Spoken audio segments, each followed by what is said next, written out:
Oh, not only one? There's more in there that I can't get out now.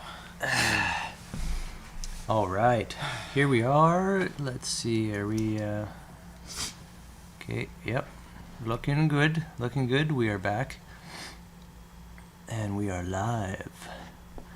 So let's set up our chat, do our usual minute or two of whatever. Had to scratch my nose as usual. All kinds of stuff, copy the link, put link in chat. Ta-da.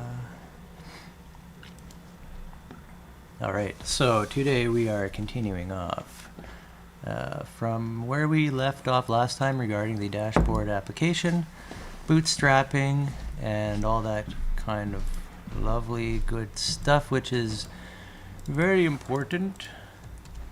We're going to go into details about bootstrapping. It's more concrete applications. Mm-hmm. What is a bootstrap? In Portal Mountain. Yep. Okay, so I guess I can lead the topics a little bit here. Yeah, I'm still setting up kind of, but let's try to give an overview of where we'd like to go first, you know. So Brian termed these Bootstrap 0, Bootstrap 1, which I don't really mind. There's probably a better descriptive terminology that we can utilize later on. Yep. But for now, it's enough to know. It's enough to see that they're starting to stack up, and which will point us to an archetypical model of our archetype model guild situation. We can already see that. Well, let me just introduce the two terms: faith being Bootstrap 1, and network guild being Bootstrap 2. Now, very quickly, the way that I had been originally talking about Bootstrap 0, as I call it, which is our current Portal Mountain iteration, we've been producing the model. We've been producing charts, we've been producing documents, and we've been producing chat logs, basically discussion conversations around a whole bunch of terms, basically. So we have a glossary built up and all that kind of stuff. And that's what I've termed as Bootstrap 0, because that's been our first major activity of Portal Mountain, and it's kind of culminating up to a point where something more is going to come out over top of that and rely on that activity, which is going to be continue ongoing. But now we're going to have something on top of that, which is something to share with the network. And this is just kind of my thinking, is that something needs to go out to the network now. We need to be able to expand and grow outwards so that the organization grows. So this gives me the notion that what you've been calling Bootstrap 0, Portal Mountain itself, is actually Bootstrap 1, and now we have the triad that we were looking for. If we use faith as the as 0, Portal Mountain as 1, and then network as 2, we basically have the typical archetype model guild triad, in which the archetype serves as the binding element. Yeah. AKA that's where we chose the word faith from. We're also going to define it a bit better so that it's not taken out of context. In particular, we're not discussing the typical uninformed, what do you call it? Blind Superstition. faith. Yeah, we're not discussing the typical blind faith. We're going to give it a more concrete definition that sounds a bit more mathy than preachy. Yeah, so we're going to go through kind of an exercise, I guess, describing or trying to define faith in a bootstrap sense, where it itself is part of its own definition. Yeah, so we're very well aware of the triggering element of the word, and in fact, that's part of the choice. We've been on a kind of a binge of what we call appropriation, which is essentially taking commonly used terminology in everyday speech and giving them an actually useful meaning, such that when these words are now used between people that talk model with you, nobody's confused about what's being said and why. So that's literally the purpose of taking that word, quote unquote, taking it back, giving it more use than it's been granted in the past, and for the correct reasons. I mean, the way faith has been utilized in the past few centuries is just atrocious. Of course. We can get into that, but we don't really have to. It's the entire religious argument. I just want to quickly bring up to speed of the last video we titled Dashboard, the Dashboard program. We went into a lot of discussion about about joining a lobby and what it looks like and kind of the different aspects of conversation and broadcast. Yeah. And we didn't get into many details more about further. But this is one of our main products. This is what we hope and expect to be able to provide to the network, to allow the network to function properly together as the guild. So to that point, I would like to add that we've been talking about this triad of archetype, model, guild in this very abstract way. Should we review that again? We can, but what I wanted to mention is that what this work is doing is it's taking that abstract idea of the triad and actually materializes it into three concrete things we can give people. So the first one being the definition for the word faith being the concrete thing that is what we call it's a bootstrap, because it's meant to something else is meant to sit on top of it after the fact, but that's besides the point. This is our concrete version of the archetype thing in the abstract. Following that, the Portal Mountain description, exposition, the mental model that it's built. It's like a scaffold, if you will, or a memory palace is another word you can use here. That is the secondary concrete artifact or object, if you will, that we produce as a bootstrap. So a mental model, which faith acts as the archetypical, if you will, mechanism of holding it together. And then thirdly, the network itself, the program, the communication between different people holding that mental model, following the same archetype. So this is the concrete representation of the abstract notion that we've been discussing for so long.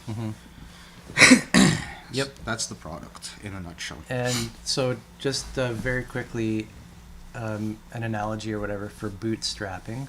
I think the term is probably a tech term from computers where the operating system gets bootstrapped by the BIOS. It's a military term. I meant to look up the etymology, I've heard it's offensive somehow in some ways or whatever. But it comes from the notion of pulling yourself up with not a military. Sorry, it's a classist term where the notion is to pull oneself up by their own bootstraps. So if your feet are stuck in the mud, the notion is that you grab onto your shoelaces and pull your own self up. And anybody with any understanding of physics might be able to explain why that doesn't actually amount to. So how that's any different than just lifting your leg? But anyways. So a key notion here is that in the fallacy we can find a real reason to use the definition. A bootstrap happens when there is another force from above, if you will, to help you out. So if you were to able to say grab a tree branch, that extra force from external to the situation is what allows the inner situation to develop into bigger and greater things. And so in the computer analogy, there is that same sense that your BIOS is, I can't remember all that. Basic input output. That kind of crap, but the computer is going through routines basically to prepare itself to the point where the operating system starts executing. Right, because the analogy being most of the instructions of the capacity of the computer don't lay in the computer's hardware.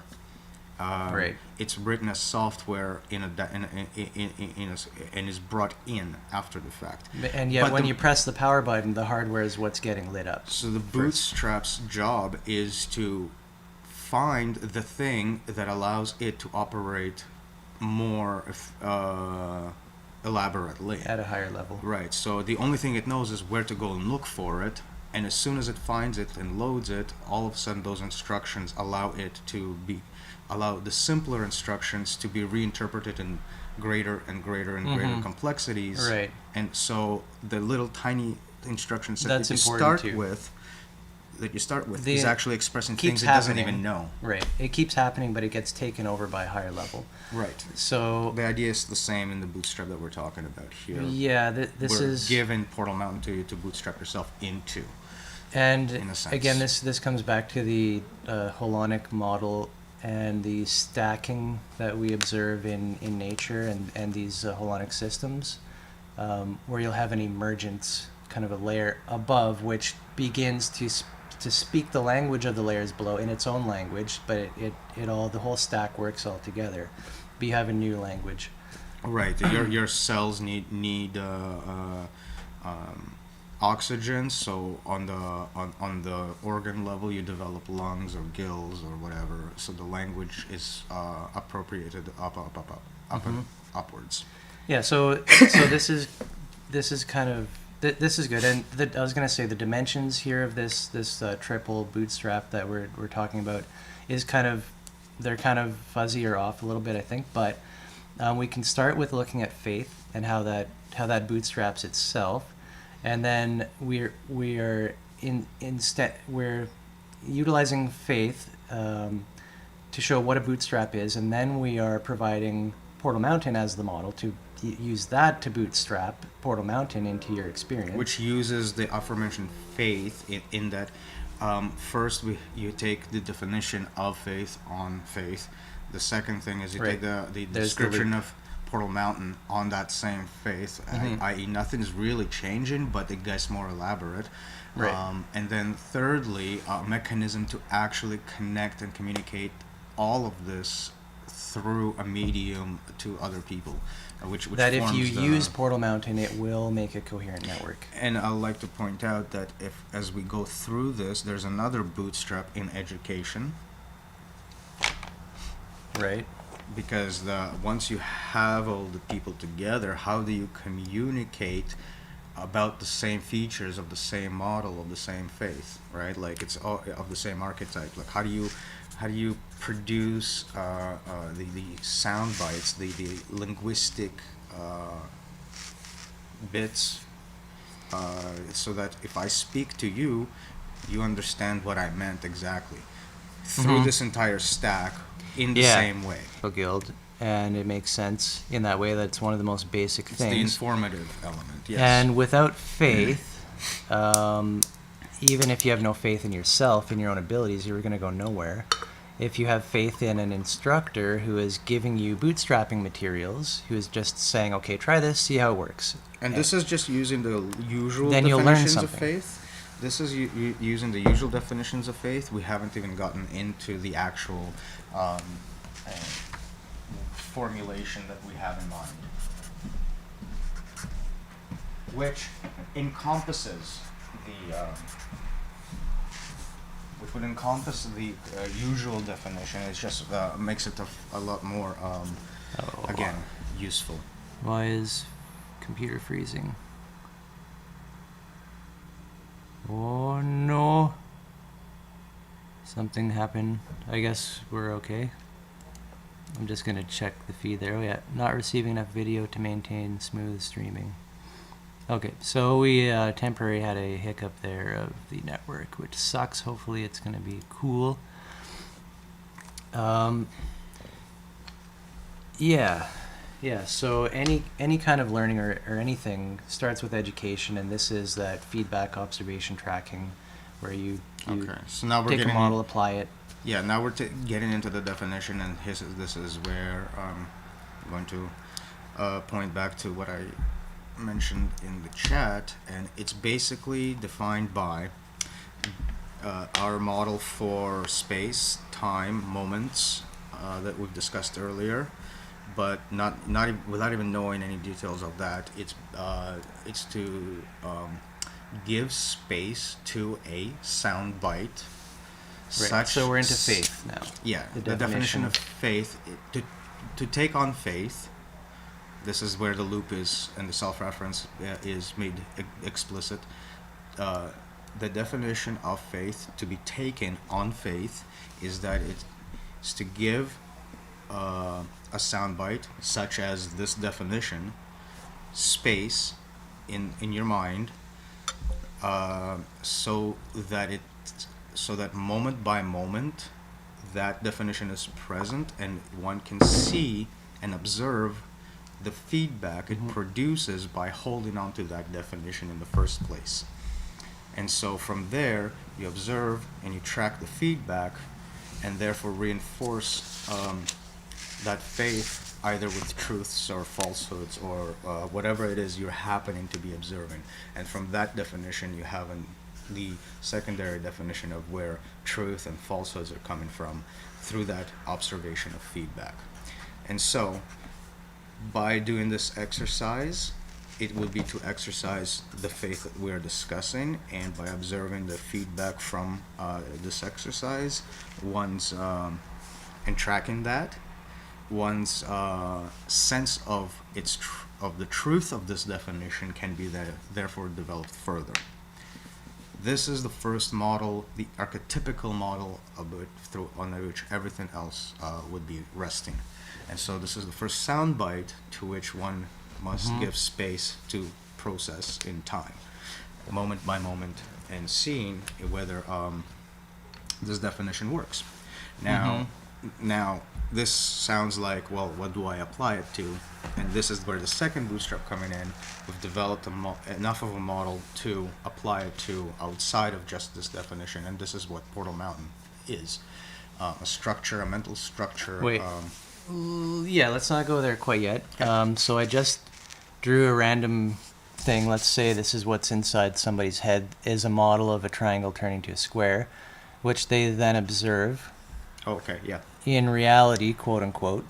So, and then, so this is the general, like, using a model to see if that describes reality. So now they have eyes. And now this person has a very flat brain, by the way. But give him some eyes below the nose. Some very drooping. Yeah. Now, give an arrow back to the eyes from the shape, because mental model, real model, eyes see something. Yeah, okay, so like two arrows, I guess. Right. Now, wait, what I wanted to do is, good thing he has a very flat brain, because I wanted to go like that, and go like... Oh, the model of the self doing this. Now you're observing the feedback and tracking it. Now you have the definition of faith sitting in somebody's head, and they are observing something, and it's coming back. Right. So the very basis of our exposition is to rely upon not so much the fact of what you're holding in your model, but how does that fact feeds into your observation, and what does that feedback looks like. And the tracking of it is essentially being able to recall these as they happened, rather than whatever other model was imposed upon it, as is, which would be the basic model again, which you can again track the feedback off and so on. And so it's self kind of perpetuated that way. It's basically an infinite regress, if you will. Yes. So what do we put into this infinite regress as an anchor point? So again, I just want to clarify on all this. The definition of faith is giving a model space in time, whatever. Space such that moment by moment it could be applied through time. And by giving it space, you mean Mental space, loading yeah. it into the APS. Into memory, yeah. Like just keeping it in mind. Yeah. So when you put it there, you're only putting it there if you have faith. So faith. This is the definition of faith: is when you do that, when you accept a model and try to load it up. When you try to, yeah. When you give it a try, when you give something a try. So obviously, the first thing to note is that to give something a try, it has to be worth giving it a try.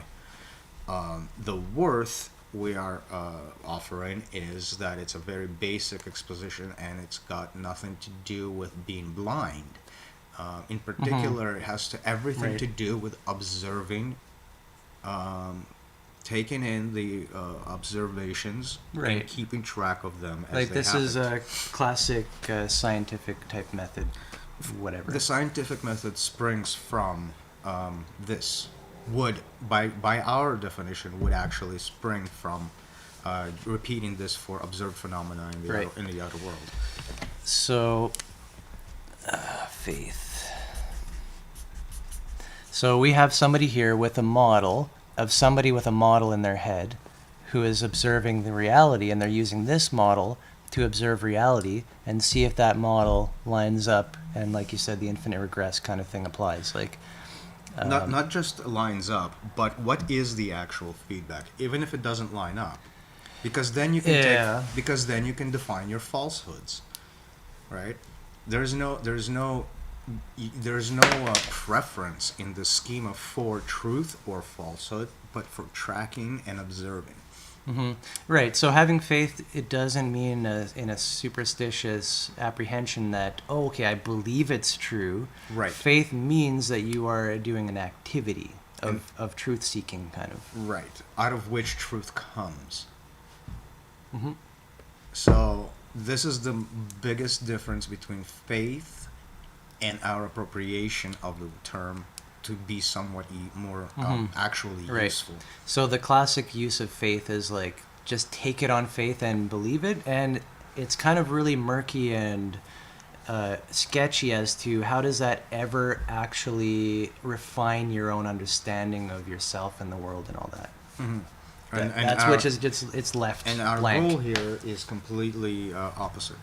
Mm-hmm. In fact, the one of the reasons I think that this particular word is so triggering is because it's been used for a long time for its opposite effect, to obfuscate, to hide, to basically to be for corruption. Right. Yep. Enforced ignorance. The breaking of trust. Mm-hmm. Right, so that's all understandable. And this is why probably faith is a good word to be, even that it is triggering, because that gives the opportunity, everybody's engaged. That, okay, we're going to battle on faith, the idea of it. Yeah. Let's go. So at the very least, we're sort of shielding ourselves from the typical trappings of the word. Right. By not even venturing into the world of blind faith. So this is why. So we're kind of setting up a slightly different bootstrap here as to what I was thinking in the last video and previous, in that faith as our first bootstrap, the first thing that has to be there, and then the model itself, a portal mountain. That's what we bootstrap in. So to clarify why, is because what we need is the feedback observation that comes from Portal Mountain to play the role upon which activity is done. So by bootstrapping faith first, we're given the tool to deal with a Portal Mountain as a concept, because it's a much more elaborate abstraction. Far more of it needs to be taken on faith. Oh yeah. And because of the initial training in faith, that's like where we bridge the gap of, okay, this is big. How do I trust it? Well, do the feedback observation part little by little to see if the observation matches experience. And this reminds me again of education itself. It's already that, yes. Very, very fundamental to education. These are the few steps of education that happen before you have an established education guild. So this is already a hyperstitional education guild. Look, it's already built in like say the future by just going through the faith step, by just going through Right. the Portal Mountain step. The education guild is already built, but it's a hyperstitional guild in the sense that it's not materialized physically yet.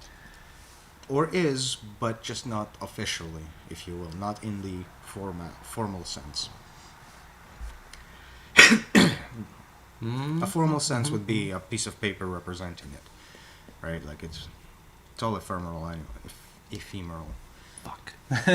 No, You have to say I'm fuck. getting Well, it now. You kind of I'm got it. getting it now. I've been typing it, practicing it. I just wanted to mention that discussion about coherence has come up a lot in the past. So this can kind of relate back to that. Faith is the primary activity of participation. If you are participating, that means you have faith. That means you are taking a model in and you're testing it. So when we're talking about observing and tracking feedback, we're actually talking about juxtaposing it to coherence. So is the feedback that we're getting coherent with the model that we're giving faith to? That would be, again, the exercise of faith by definition of our definition Right. of faith. And of course, when somebody takes a model on faith and is testing it out, we kind of compartmentalize this model, and we don't really integrate it into our being, our APS, whatever. It's kind of separated. And you'll find that when you work, the more you work with that model, you'll kind of find little links coming up to your, I guess, giant mountain, your ontological matrix or whatever that you're operating within. You'll find that links start appearing more and more, and then suddenly it's like a phase change where the model just mashes into your existing ontology, and the ontology gets updated. Right, and we would say that's a leap from participation into membership. Right, a leap of coherence in which what you have faith in and what you're observing and tracking is coherent in a loop. It's like a good analogy for this would be a song or an orchestra playing well together. You can have an orchestra sitting there playing everybody playing whatever the fuck they want, right? And in which case we would call that an incoherent sound. But once they start to jive all together in sequences and patterns that mesh in with each other, that's coherence, where the full orchestra is presenting a unit. I wonder if an orchestra can jam. Oh yeah. Like 100-piece. No, like Metallica and Symphony, for No, example. they're not jamming. They're not just whatever they feel like. Oh yeah, I'm sure they can. They're musicians. I mean, sure. It depends on how mechanical the person would be. That would Obviously. be very interesting. But A lot of people would be more mechanical, and a lot would be more progressive in their. yeah, like I couldn't comment on things. What they come up with. I couldn't comment on this. I have no idea. Just a side thought, completely side thought. Crazy. Well, yeah, my point was more about the feedback and observation, what coherence is talking about, and it's not discussing what's true or what's false, but rather whether that feedback is coherent with observation, and if that observation of feedback being coherent with observation gives feedback that is coherent with observation itself, and so on and so forth. And this is where that infinite regress comes through as well, that this faith-based approach never actually stops. It overlayers everything else. Once it's there, it in our sense of the mechanics of this is that you've taken something on faith initially, but that faith progresses into what we call a conviction. Yeah, I was gonna say. A conviction is when you can hear the symphony, if you will, playing by observing that feedback. Conviction is like you're already able to operate and speak at that emergent language at the higher layer and just see the workings below. And it's like it works so smoothly That's what it is. You've had enough feedback to match experience to tell you that this is the coherent experience, that is the incoherent experience. You can make discernments. Much like a musician can tell you that's a C, that's a D, that's a C flat. Minor. I don't know, C flat. Sure. Those exist, right? They're called the B. That was my point. But yeah. Nice. Yes, I know my semitones. But yeah, like it's a really simple concept in and of itself. What we're just trying Simple to but push, critical. but putting the pieces together like this is the. It's is critical because whenever you are quote unquote evangelizing or trying to or educating anything like that, it depends on this process. So everybody has to be aware that this process is happening. I'm going to throw another bike wrench here, or a wrench into the bike spokes. Because of like this picture of harmony and it being all like musical and whatnot, this is also hinges on the model definition for art. For example, this harmony, this ability to capture, represent, and express the observed feedback and feed it back into the loop. Art implies that the expression is never, or the map is never the territory. Right. Basically. It's like this. It's part of this representational cycle that drives towards coherence as well, which is which is why music is such a great analogy for it. But also other words like love, compassion, they're all involved in here too, because the harmonious interrelationships between beings, for example, is what we would normally call love, or compassion, or these altruistic sort of ideologies. So this setup actually bleeds not only into like a logical system, if you will, but also into the qualitative world of art, beauty, and just the general qualitative aspects of life as well. And I just wanted to throw that in there because it's a huge part of the conversation that is often missed by many people because we're so mechanical about it. Now, Kith. Merging of the quality and the quantity. And there's a lot of isomorphisms between the two descriptions, so that's why we keep driving at them. Yeah. So this faith, this is a great kind of like capstone on the whole participation coherence discussion that we've had in previous sessions. This really, I think, drives it home. So as a Bootstrap 0, we understand that anytime someone is trying to tell somebody something else about how something works, a model is being provided. It has to be taken on faith unless it's immediately understood already by the other, which is hopefully possible. That already points to a coherent interpretation. If you tell one person and they get it right away, and you tell another and they won't try it because they don't have faith, then you know there's some issue with trust. So coherence can actually be simply explained by things like, if I say I don't feel too good, you can already sort of resonate the meaning that I might not have my physicality might be compromised or something to that effect. Something is already resonating with you. Like it's almost like I did not have to explain what the meaning of feeling good is. I don't have to explain that it pertains to my physicality. You know what I mean? Like none of those things need to be explained. They're implicit in the sentence, in the bigger idea of the thought. And that is literally coherence. Another example is just like if I say 2 + 2 = 4, or 2 + 2 = 5, there's already two different resonations happening. One feels good, one feels bad. Why does the 5 feels bad? You know, like that's what I'm talking about, feedback. Feedback will express itself as a pleasure or a pain internally, and like 4 + 4 is 8. Immediately, like you don't need that's the feedback, that's the coherence of the feedback. But sometimes this gets wrong, obviously, because it's all a conceptual interpretation of language and whatnot. And Yeah, but coherence lies in the interaction between the two different layers.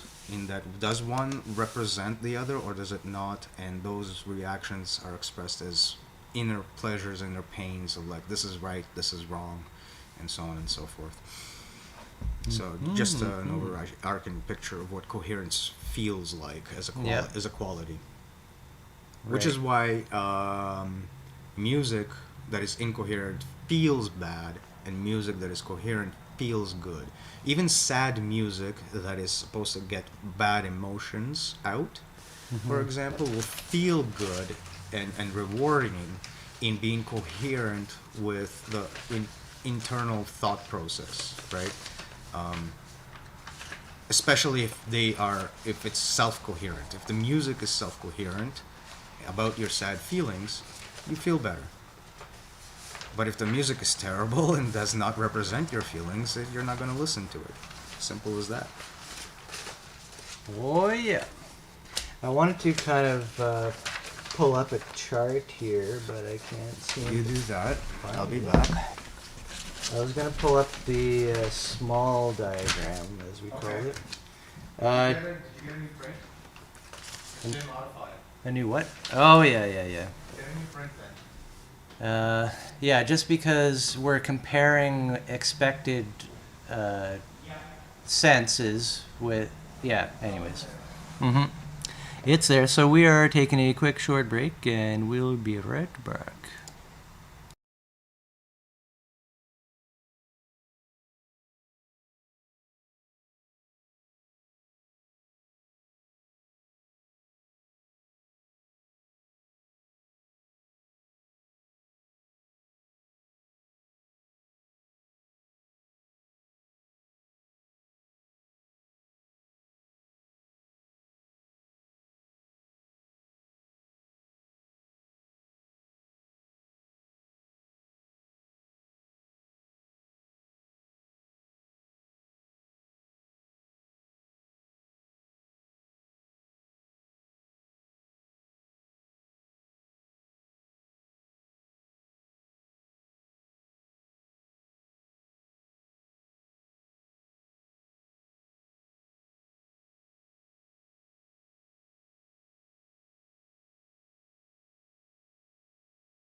Here we go. We're back there. So I just wanted to pull up this chart here. I don't have a physical copy right now. So Sorry, I'm just being... I know. just as the as we were talking about the process of feeling the kind of, I guess, pain sense. So when you take a model on faith and it doesn't seem to work, it feels bad.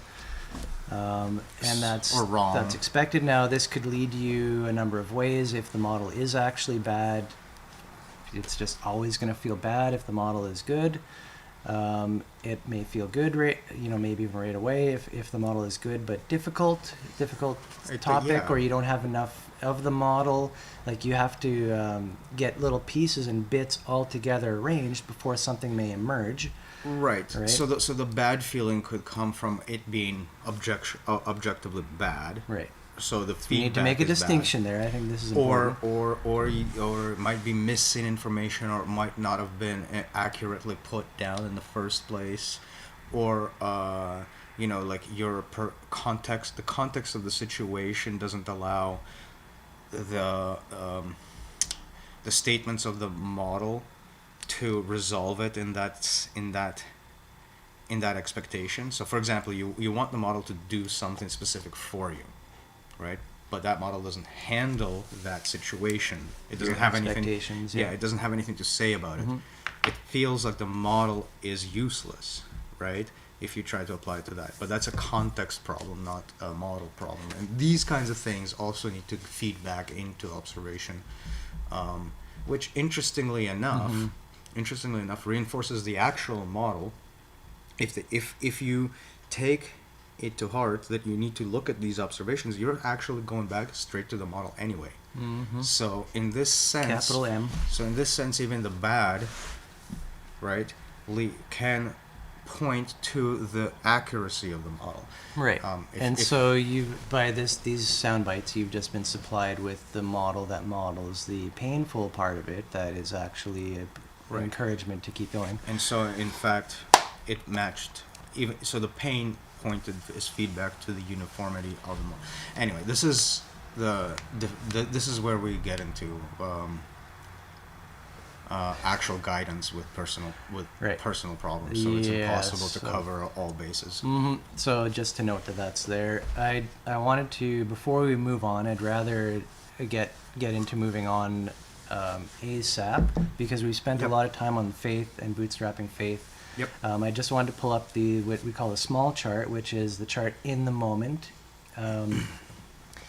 And just the fact of foreground and background being juxtaposed among each other. So the foreground is what's happening to you and your senses are coming up. The background is the model that you keep on faith, which you're applying, right? So, and we see dysmorphism is always going to be there. Because one is ideal. The background is an ideal.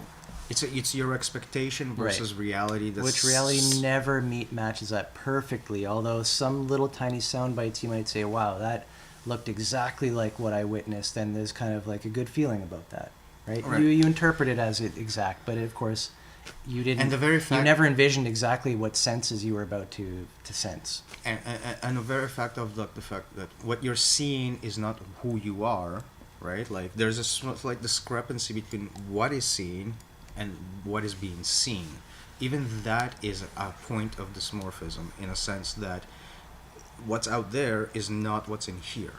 And so even from that perspective, you need at least to do some kind of transformative work to say, okay, what does the senses apply to? Which background do I need to bring into this to get this all to work? Because the current background has not yet been affected by this yet, right? I just had a thought.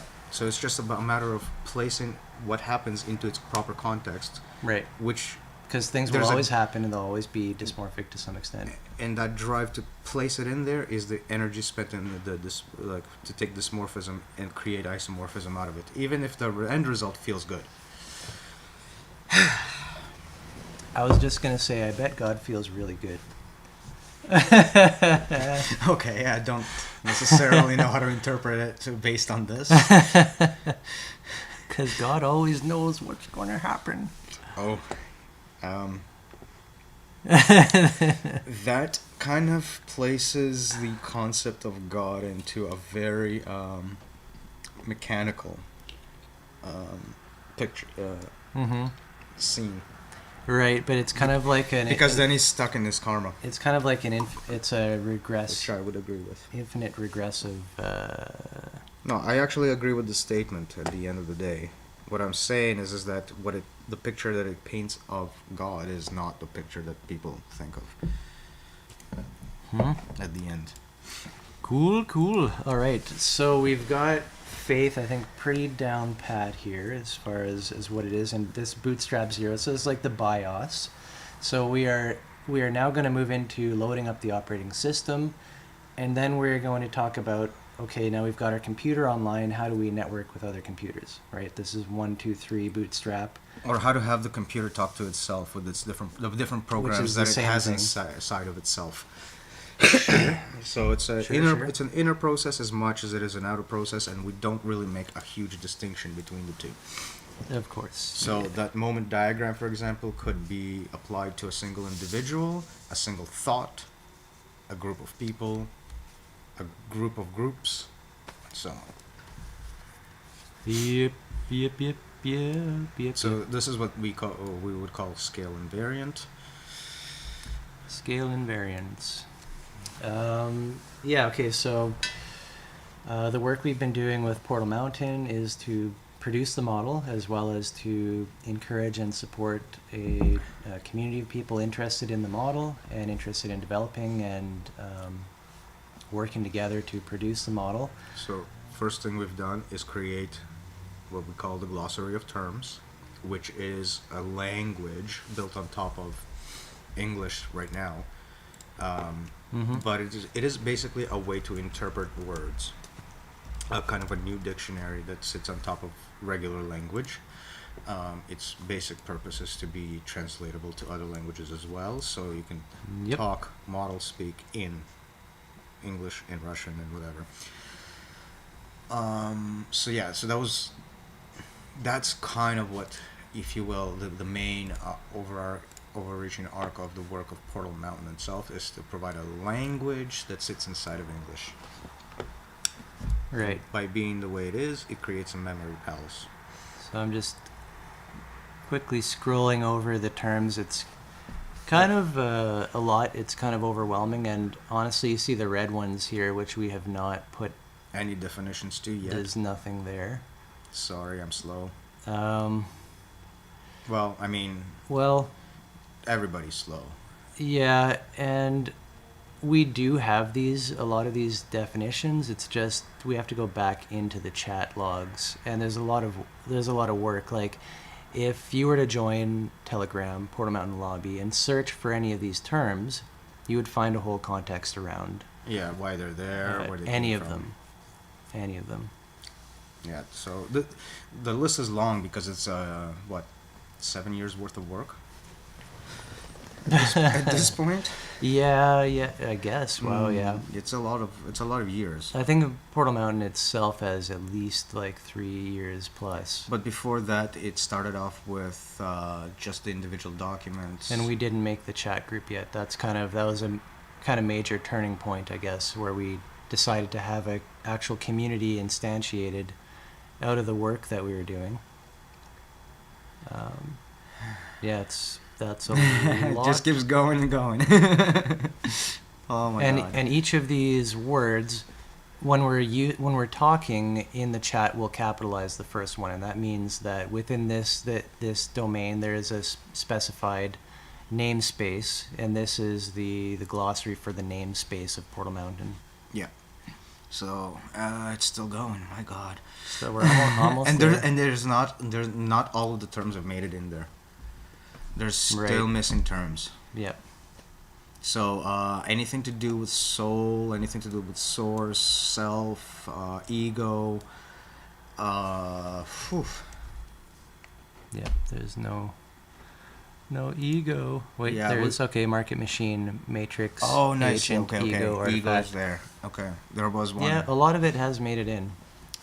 But the ease of use for somebody to just come along and look at the glossary and look stuff up, it's not. There's no expectation. That takes time. That is tough. Yeah, so there's no expectation around that, and if you're new to Portal Mountain and we're speaking gibberish, this is the primary reason we've developed this for a long, long time. Right. So you're encountering an entire model, an entire kind of culture almost of this model, which is a mental model, sort of, which is what we find and what we believe that the network is missing. They don't have this type of mental model. So the network, and when I say the network, I'm talking about peer-to-peer type people who have realized their own responsibility to hold responsibility in themselves and work together with peers. That's kind of the network. So if I were to qualify it a little bit, it would be like anyone who had felt that there's a little bit more to this than we are being quote unquote told, if you will. More to society? A little bit more to life, if you will. To life? So yeah. There's like this... that feeling that something is missing and that need to break into into the next, if you will, why is this the case? Like what is the problem? And so anybody who's realized that, and we absolutely are in a meaning crisis right now, like a planetary wide meaning crisis, and it's that kind of feeling that nothing connects together. The loop is missing, as we would say. Well, yeah, you got a whole bunch of It's all disconnected arbitrary, tribes. obfuscated. Everything that's told to you kind of has nothing to do with anything else, and you just kind of float through life, and then you die. So, obfuscation, another important topic. I don't know how much elaboration we've done, but obfuscation, in a nutshell, is when the meaning of one context gets obfuscated through transactions with meanings in another context. The easiest example is to see this is when you buy and sell merchandise in a market, where items are reduced to their numerical values, and then and the numerical values are reinterpreted as other items. So there's that erasure of identity into this bucket of calculations, out of which another set of materials appear. And so there's also a whole missing. There's a missing context of each of these items or products, in that they're disconnected from each other. It's simply like, I'm hungry, I need food, okay? Buy the food, put the food in. This is an elaboration on the same principle, but though. The restaurant who made it for you, the farm who supplied the restaurant, all this, right, they have nothing to do with your life, and it's not like a holistic ecosystem. But more to my point, that restaurant is not getting food from that farmer. What they're doing is they're purchasing by numbers quantities. Right, they're transforming the input from their customers, the monetary values, into the values of the food. So that's the transformation I was talking about in the first place. So what you're saying is an elaboration on the same principle in a greater and greater context. So what you're saying is absolutely true, and what I'm saying should be seen from the perspective you're talking about. So it goes beyond the restaurant. It goes into even housework, even the distribution of roles in the household, for example, is a trade almost in most people's minds. And things like that. Right. There's and people are getting crushed. That's the end result. Well, right, because when the distribution of chores is a matter of trade, it has no representation of life, right? It has a representation of values, and then but not life. We can also get back into the whole ego stack and arbitrary assignment of reward and punishment. Right. So, what was the context of this again? So, we can always go off into a million different tangents. Yeah. But the main context was why is this important? Right. So we were going to get into I guess. Yeah, that's a tricky one. So we're kind of justifying Portal Mountain, the model itself, why you would share this, and so the context is that these groups who kind of awaken to the meaning crisis and find that they need to become more responsible again for all these different systems, so that they can be part of an ecosystem, a web of life. Right. Kind of thing. So a subtle awareness of being obfuscated away from reality. Yes, and then that was it. Yeah. So when you have that awareness, you suddenly stick your head up out of the flock, and you're looking around, and everybody else is just chewing on grass, and that's a whole other problem and issue and topic in itself. And then you see other heads. But so. You do, yes. Off in the distance. And what do you say to them? Because your experience in your language is one way, my experience in my language is another way. What do we communicate? Right. And how do we actually work together? That's fundamentally different from this obfuscation. So all of these approaches that these different groups have, which are great, peer-to-peer foundation.net and all that kind of stuff, P2P foundation. Just as a starting point for finding groups, they're all still, from what I've seen, and benefit of the doubt should be given in all cases, but it's always ends up being obfuscated, and this causes all these groups and people to remain isolated and siloed. Which perpetuates the very problem they set out to resolve. Right, so they're a band-aid at best until they have a proper language to be able to speak to each other. And So, to use the analogy of sticking your head out from the flock, one thing to note is that everybody that still has their head down speaks the same language. They know what they're talking about. You stick your head out, they don't know what the fuck you're talking about. mm-hmm.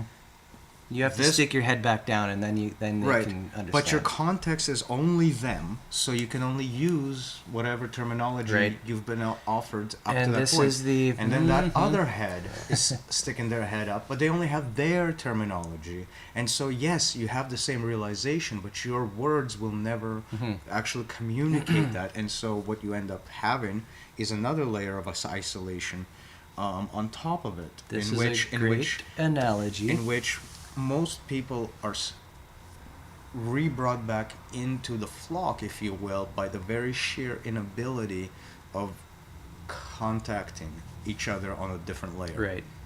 So something emerges and it just goes away. So, but we're we know that we're in a period of time right now where so many heads are popping up, and still their communication at this higher layer, and we can shoot at the emergent, lasers directly at them to give them the message straight up. So we have a laser beam communication system for flock management, and no language. And this is essentially Portal Mountain. This is the model developed, and we utilize that as Bootstrap. Let's say 2 in this system, Faith being 1, Portal Mountain being 2.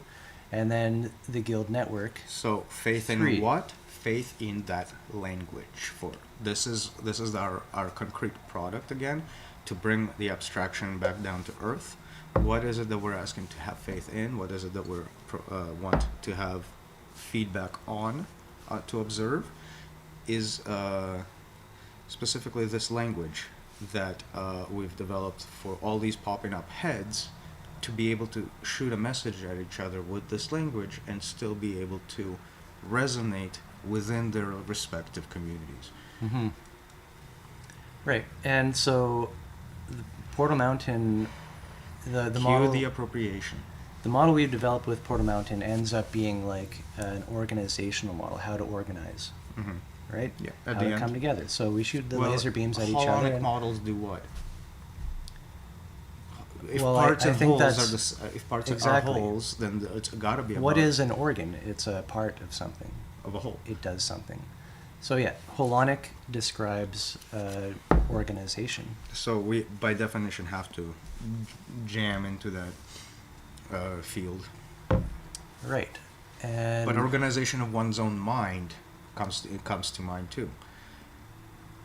Right? Like your mind is like an orchestra of people as well at the Of same course. time.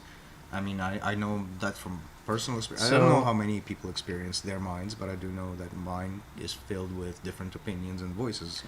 Not yeah. literal, but figuratively speaking.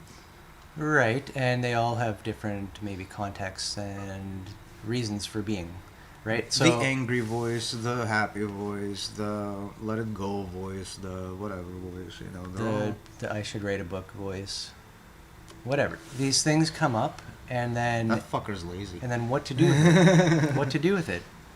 And so I like this herd and sheep model, where we're setting up like a point-to-point laser beam network of anybody who sticks their head up. They're going to be like, okay, who is near me and what do we have in common? Why are we even talking to each I other? should probably apologize for the sheep remark. Well, it's kind of, I think people are used to it. The only people who are going to be triggered by it are, well, Yeah. we're probably way too deep anyways. 1 second. For anybody who would be let's too triggered. Why sheep? So- let's qualify why systems create sheep. Why systems create sheep. All right, on that note, we will be right back.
You answered your own question?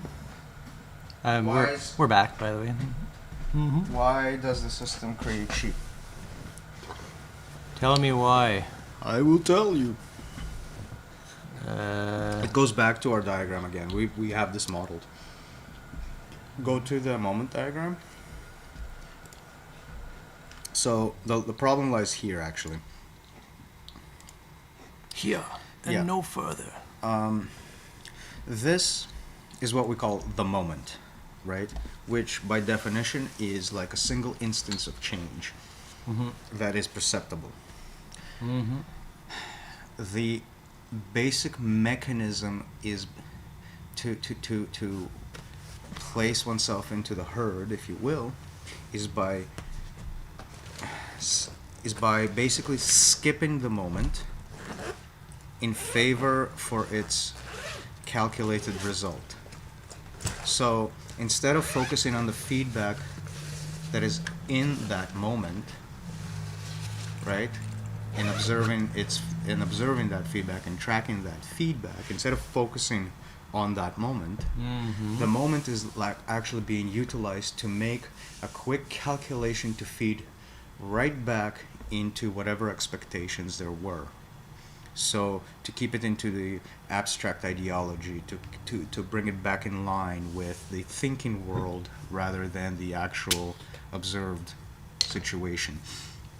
And so by skipping the moment constantly and being rewarded essentially by the moment's content for doing so, aka being the good worker and not questioning authority and Mhm. all of these types of little things, creates a mechanical response framework for one's experience of the world, right? And Mhm. so sheepiness, if you will, is bound up in this skipping of the moment. And so the analogous Mhm. part of the popping of the head up is the individual out of the herd or the group in the herd that has reversed the process and focused on the moment as the source of the outcome rather than having the outcome being the goal of the moment. So it's like a reversal of attention span, Mhm. if you will. And that reversal is what differentiates the flock, Right. if you will, from the heads up situation. And it's kind so- of like a deep questioning moment. Right. Very paradigm The, shifting. no, the potentially. noticing of the fact that your thoughts lead to an infinite regress, for example, that's a pain. That's a reflection of the moment rather than what the moment feeds back into, which we would call the dream. Mhm. in It's our living the parlance. dream. Which ironically is not where you want to go. It's that's why people, when they say it, it's so defeated. They somehow intuit that living the dream there's something more to it than It's always used as a negative remark, isn't it? it's It's a sarcastic remark. sarcastic.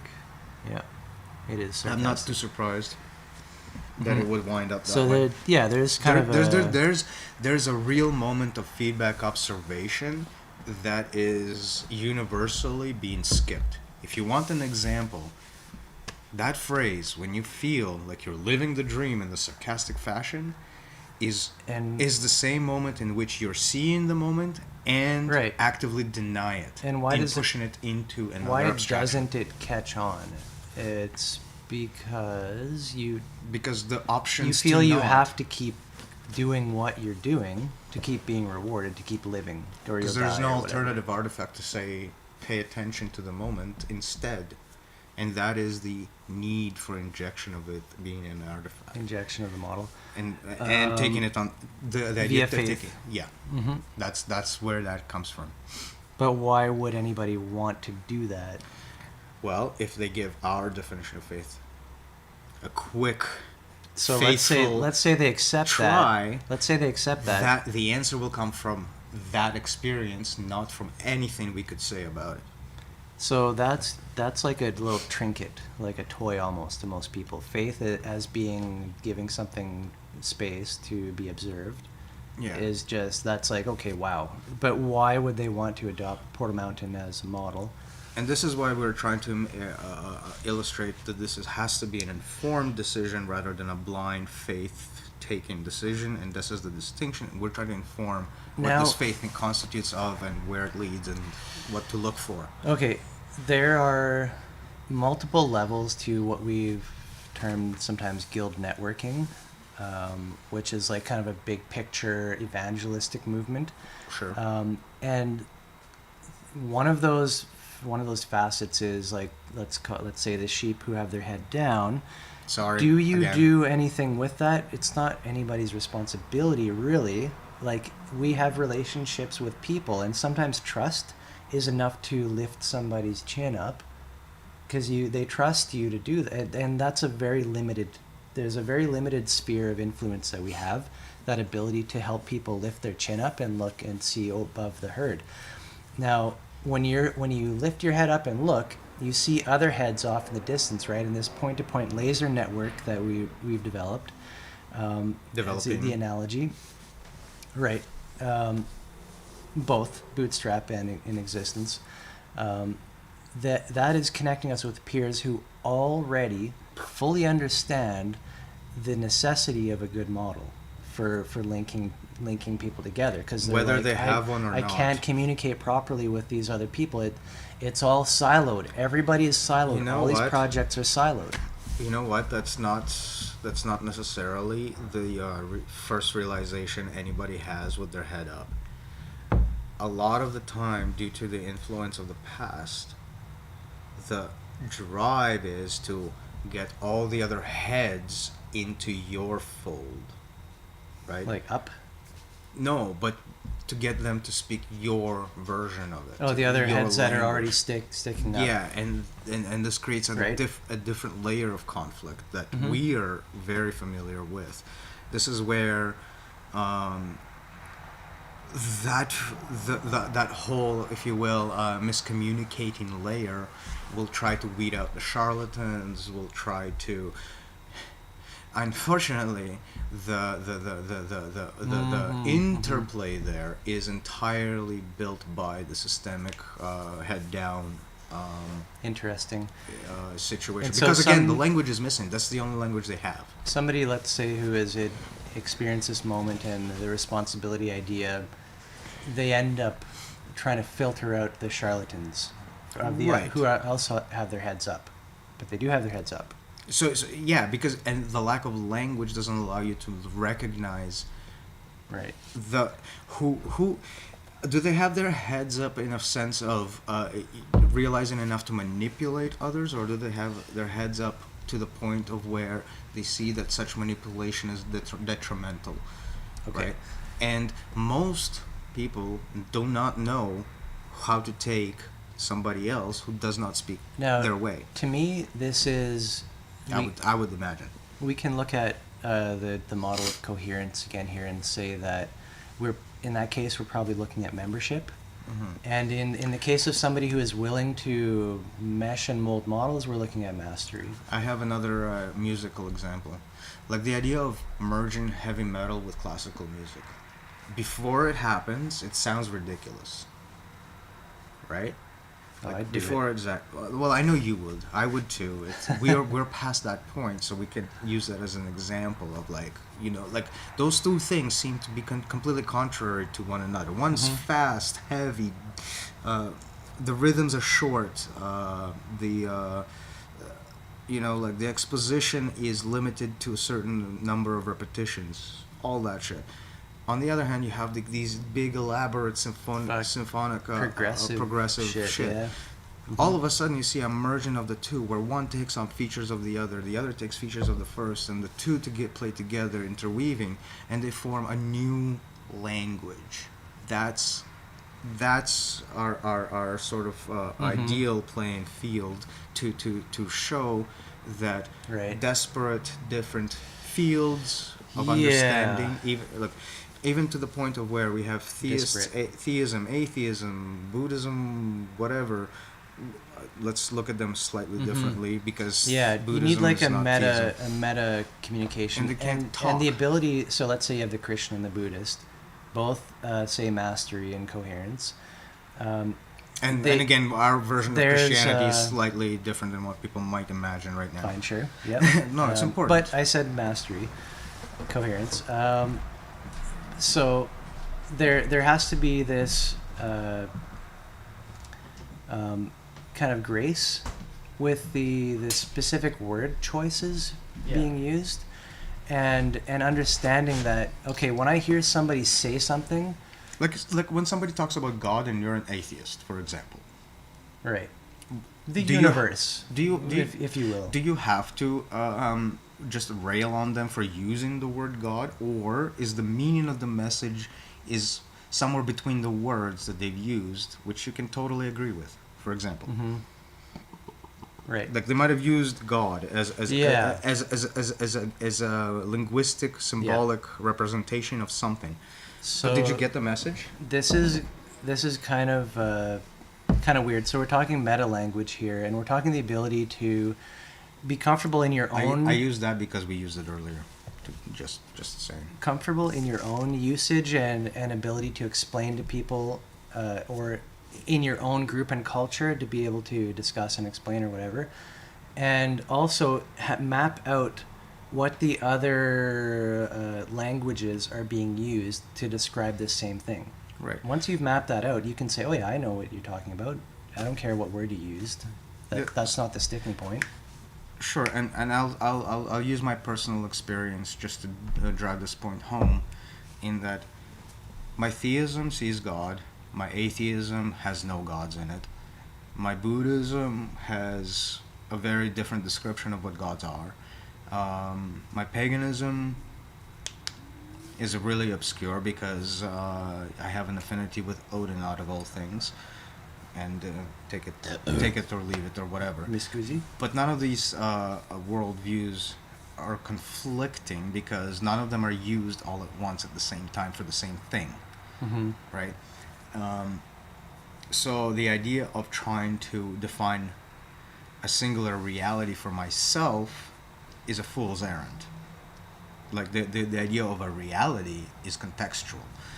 So this is my personal relating of that experience. I think that's because kind of what I said, essentially. I personally grew up on the non-theistic side of the planet. Same. And it took me a lot of years to even get friendly enough with that world to even be able to discuss it in any serious fashion.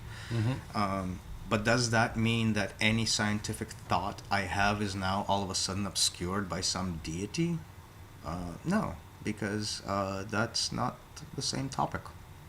And if we're talking about layers and languages and whatnot, language, for example, is something that I experience as something that comes to me from an external source. I don't invent well, I do now, but I didn't invent the words that I'm using to communicate with, right? The way I shape my thoughts, the way I shape my sequences of events, for example, are very much driven by extrinsic elements such as language, which is a much more group-like entity given to us through time and space and whatnot. Even kind of like prior to my birth. Different you know? filters or lenses for the same thing. So the adoption of different languages, the adoption of different... Well, I speak 3 languages. I program in several. So the idea is very intimate to me. And what I've noticed is that all of these things come from like an above situation, which lets you restructure the below situation. And so any thought is an above situation that gives context to my actions, for example. Right. And so the language I use to express those thoughts is even further than that, given to me by the group that says, this is how you express that meaning, and so on and so forth. So everything that gives words meaning is above There's my own existence. a loop there, which I'm reminded of this diagram again. Which I personally participate in by feeding it new words, for example. Like definitions for the word faith. That's the creation of yet another language above English. So the pattern continues. So I just want to step back a little bit. We are at an hour and 15 minutes. I think we're doing fantastic. Do we need to get into UX? That's what I was kind of wondering about where Yeah. where we're going to keep going with this, because I think we've done a great introduction as far as faith. This session we've gone into depth. Yeah, I think we went into reinforcement of faith more than anything right now. What do you mean reinforcement? Reinforcement of the concept. Like Yes. what we mean by the word Yeah. faith, how it doesn't it doesn't touch on blind faith. In fact, the very expression of our faith has to do with non-blindness to begin with, and the observation of feedback, the tracking of it. And I love this this analogy of the sheep herd and the laser communication network of people with their heads up. That is the final age of commodification that is allowing the laser pointing, if you will. How does the internet? It's because Oh yeah. Because normally we would just have the sheep around us, to of pass which the, we to are as pass well. the wake, we're but we have our head up. bypassing them. We're Right. bypassing that. Yeah, and this is again guild networking and all that. We're just taking advantage of the fact that commodification has allowed it. So a quick point about that is that there's a lot of power in the internet, and of course we are not just trying to reach the mass first off, it's quote unquote. People with their heads up, we want to see them, we want them to see each other, we want good communication happening, and then we'll worry about what happens to what's around these people. And by that we mean language. Yes. We don't mean forced adherence to dogma. we're talking about expression and interpretation matching each other and having a resonance. Right. So with this entire series, live stream series, we've been discussing the model, basically the model that we've been producing for years, and now has come to a point where we're able to express it and articulate so many facets with all these charts. We've been going over that for like a year now. It's been almost a year. So that's, let's say Bootstrap 2. Faith as Bootstrap 1. 2 is this series, what we've been talking about this whole time, and all the charts and models, and that's what you get bootstrapped up into Yep. being a part, climbing the mountain, being a part of this, seeing portals, Using the dashboard one way or the other. right. And so on top of that, what do we do with that when we have people who are able to do this and to organize their own thoughts and inner thoughts and communications? We network with ourselves and with others, guild networking. Why is that important? Because this is how growth happens in our organization. What we are doing, we want to grow and spread. Well, another point to be made there is that this is the natural expression of life itself, in that life will create a unit of something living in a multiplicity. Right. And now that multiplicity now becomes its own environment, right? So not only is the unit existing in the previous environment, but it also exists in the environment of itself replicated.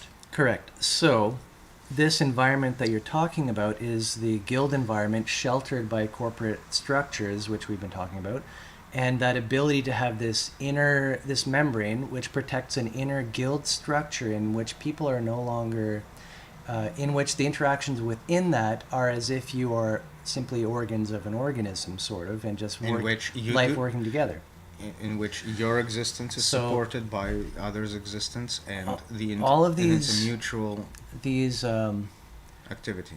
There is activity. What do they call them? Like eco-villages and off-grid stuff and like off-grid communities. They all fail. They all fail for the exact same reason. Some of them somehow have cash injections and all this kind of stuff, but they all fail because they're missing the mental model. They're missing Portal Mountain to be able to do proper guild networking. And I'm just calling it Portal Mountain. We're talking about the model. They're missing the proper model, the isomorphic model. And the ISO faith model. that supports it underneath, given our definition of what faith means. Right. So Being that model. all of these people who have lifted their head up along the flock and they see each other and they've come together and lots of good stuff has been done, lots of R&D development.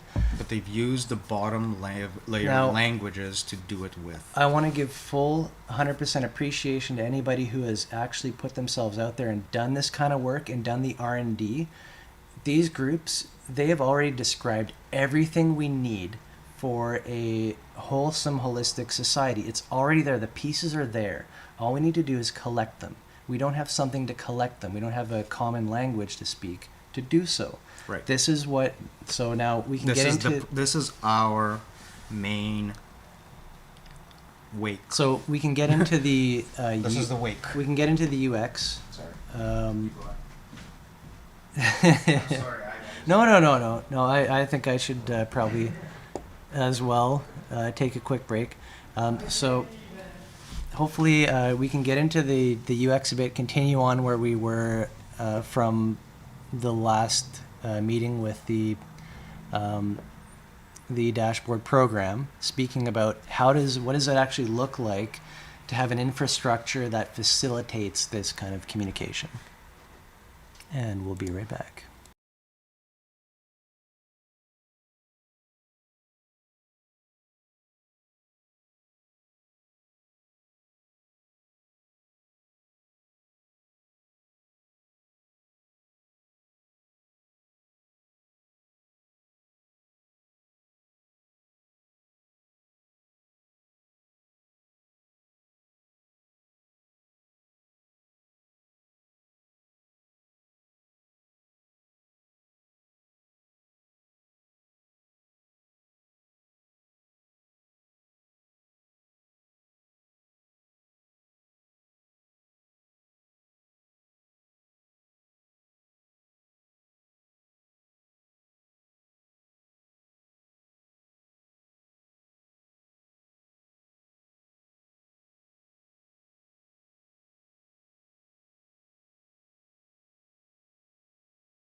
Invincible. I'm actually concerned more about smoking it than I am with breaking it. Invincible. Yep. Oh, yep. Cool. So, some detecting some major conviction here. In what sense? Well, I was just saying, like, the UX, the user interface, as they say, to facilitate this kind of actual network is kind of what we want to transition this live stream into. All right. To continue on, and I think, are we there yet? I think we're kind of there. All right. So an expression of our own personal conviction is the fact that we are looking into a concrete product that is capable of actually connecting with real people in the real world to actually facilitate literally everything we've ever said. Yeah. So that's as far as conviction goes versus, say, faith and what it supposed to turn into. That's what it looks like for us as an example. Like, well, no, I mean, you have conviction, I have conviction, and so this is the demonstration.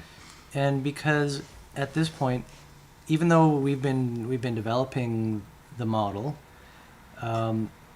we have sparsely been able to actually instantiate like actual protocols and programs very sparsely, like I might say. Like this is kind of a next step for us, I guess, Mhm. is to actually start to make a structure, a data structure, and then start filling it in, and then start using this data structure as a model to feedback back into actual operations of existing guilds. And so the claim, if you will, that we have is that we are so convinced in this model in that it can be represented as an actual tangible bits of commodity that can represent it. So not only is it something that can be mentally asserted, Yeah, and we know that it could actually spill into the world of bits and bytes. that's why and we are whatnot. driving towards it without fear. And hopefully, even if I get hit by a bus, I've left enough information out there to get it built. Oh, those thoughts cross the mind, but I mean, at this point, Well, I'm the only developer, so. Well, right. For me, it would take a lot of cursing. Mhm. I just don't like programming at all, but I do get the concepts. I just don't like doing it. You need to look at programming like a learning a language mostly, like learning Portal Yeah, I Mountain. do, man. Like I get it. Like I wrote the thing for drawer sizes, right? Like I know how to do a basics of Right. programming It's and just stuff. getting into like once you get those basics, how do you build For up on me, that? so here's the thing about programming for me. It comes back to that small chart. The dysmorphism between what's in my head and what ends up being.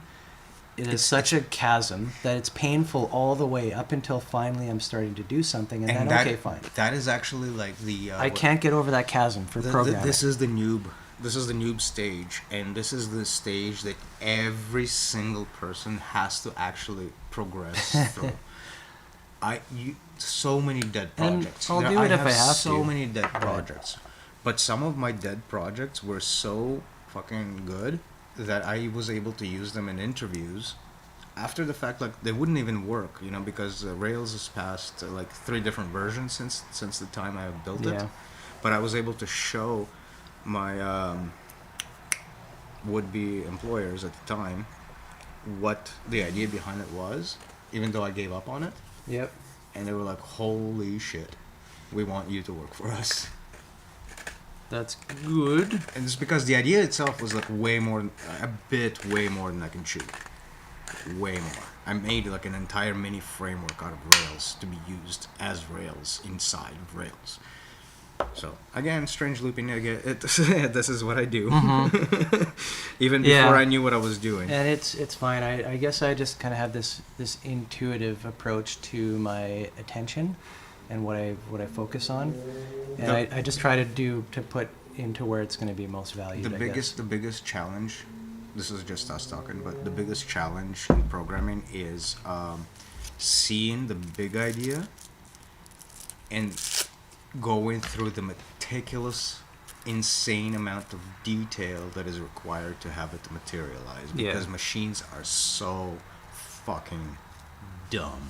Yep. Like, literally, this is the issue. You want the machine to understand you like a human would when you give it commands, but it doesn't. It just doesn't. Nope. And so I know your pain. And you know what makes it better? Working in a group. Because what happened? This is just my experiences right now. Right now, my experiences are this. I'll bite off way more than I can chew, and I'll get through it as far as I can with as much. And then somebody else gets involved, and it's more like, all right, let's do this. All right, let's do that. All right, let's do this. And that is what gets you through the hump. Mm-hmm. So, as a lone programmer, your pain is much more than justified as far as giving up on it and whatnot. Right. But If No, you that makes sense. if you jam with me, for example, on a programming project, it will feel different. Teams are way Like better. I will pick on your shit for it. No problem. My wife, after every code review conversation I have with somebody at work, she's like, "Do they know you speak to them like this?" Because I would be like, "Well, why did you do this? Can you explain the logic to me for this one? Like, justify writing this bit like that. Why don't you rewrite it, this way?" Yeah. And could and, seem and, and weird. it seems annoying at first. Well, that's classic zhenya, though. No, but everybody's like this. Everybody's like that. Like code review means like, can you please change that? Can you? Yeah. Can you explain what you're doing over here? Like, I will get as much as I dish out, right? Mhm. And so it's that interaction that's like, okay, can you justify why you wrote down what you wrote down?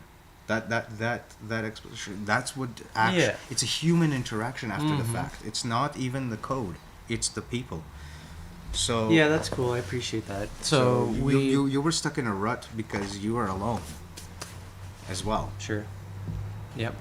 Uh, But we're not alone. on the senior level, you do this to yourself, so it's easier. But just so you know, on the junior level, totally understandable. So yeah, reach out is all I'm gonna say there. Mm-hmm. Mm-hmm.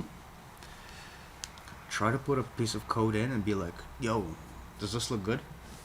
Yeah, I know. And I'd be like, "No, it Um, doesn't." So we're talking about programming, actually, what we've called the dashboard, and Yes, that's the name of the software. it also, you've called it the conversation engine before. The conversation engine is part of the dashboard implementation. Is this so- UI 1? Uh, Because we were talking UI 1, 2, 3, and 4. Dashboard is the UI. The conversation engine is one of the pieces that drives a part of the UI.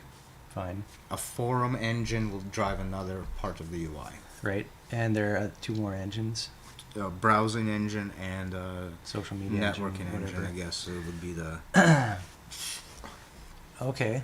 Yeah. or So the social engine, sure. So to Social engine is actually better. social engine. I like it. To kind of bring Trademarked. to bring this back into our work, we are creating a program just to kind of reflect back to classic Portal Mountain paradigms with the holonic model, holonic modeling. We are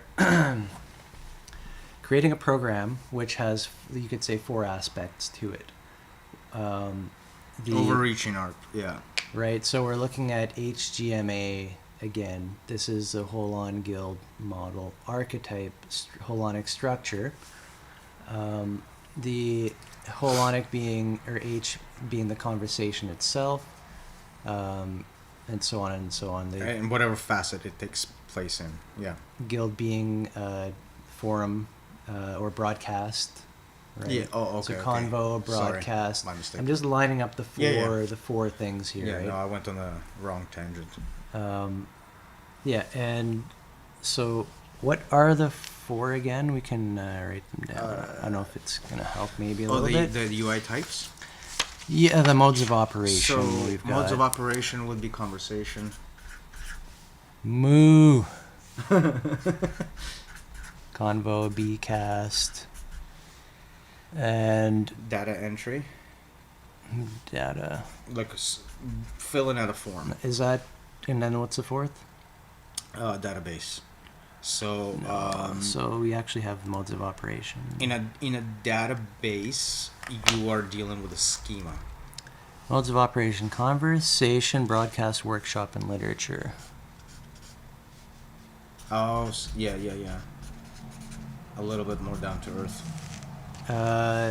Right. Yes.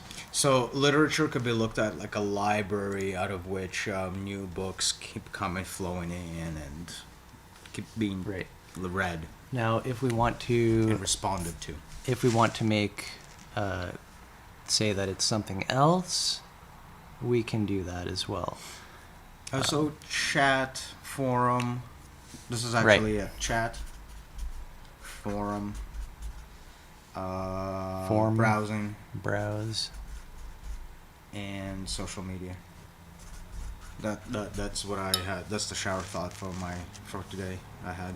Cool. Because social media reflects data entry in an organic way, right? So you enter something in, it actually means, did this event happen? Did that event get responded to? And so on and so forth.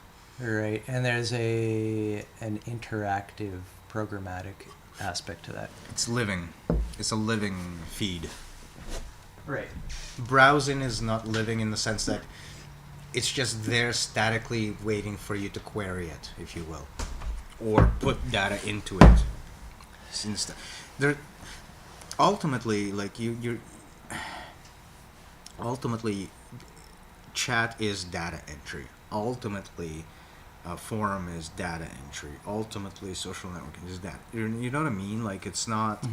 Yeah. So we're coming back to the classic problem of how do you split a holon into its aspects while retaining the holon. You leave the patient dead on the table because you've dissected it. Right. So how do you dissect whenever the you patient try alive? to do that, you always have to keep alive these pointers to the other aspects that you're giving a flavor. It's like you're putting on a different shade of glasses or something to look at it. But you can't lift it out You of can its never context. separate it. Right. You can't lift the heart out of the body and expect the patient to live. So this is just something. But you should be able to do something with the heart. Due to the nature of our work, we cannot ignore this fact, and I think that it's something that, as we were saying, most other groups, they intuitively may wrap their head around it, but Never. Concrete instantiating, it's so insane to even to try capture. You can't capture it. Right. When you're trying to capture something that only ever talks about itself in a context that only ever talks about other things, it becomes an artificial element to capture artificially. Coming back again into why faith is an artifact, is what you need to give space for a sound bite, which is the artifact in the first place. And anytime you kill the patient on the table, you have a death circle, basically. Right, because you cannot revive. Something that proceeds, but for its own sake. So Okay, you've envisioned this thing. We need to qualify this analogy because it's been used before. What, the patient on the table? Yeah, but right now it just sounds quite morbid without without the context in which it was invented first. Right. So the idea was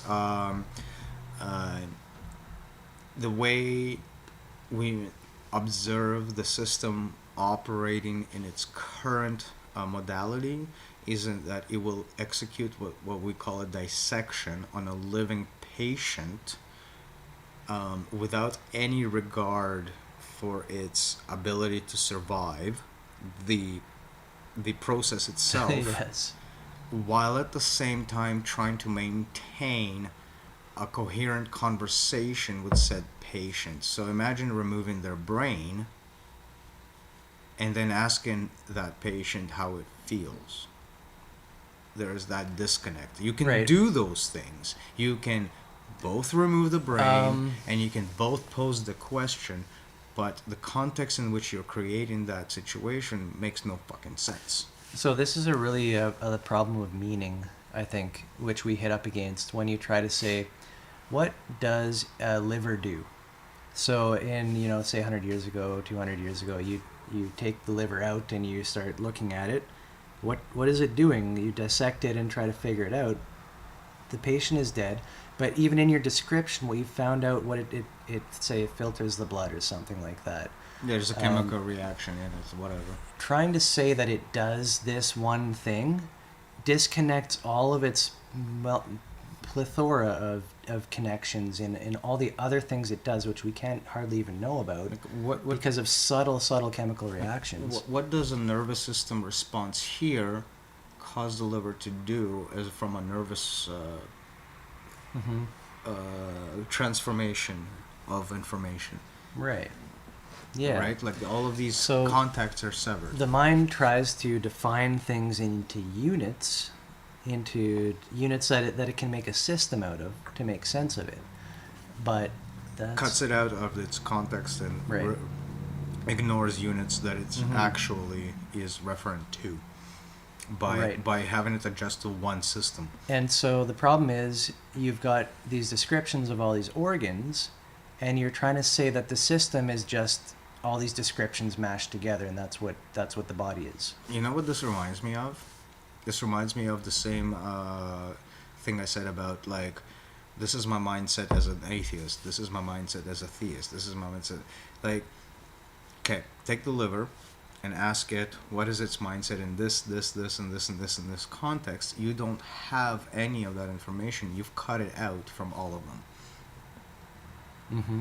right? Because it is connected to not just the body, not just the blood vessels, but it's connected to the entire nervous system.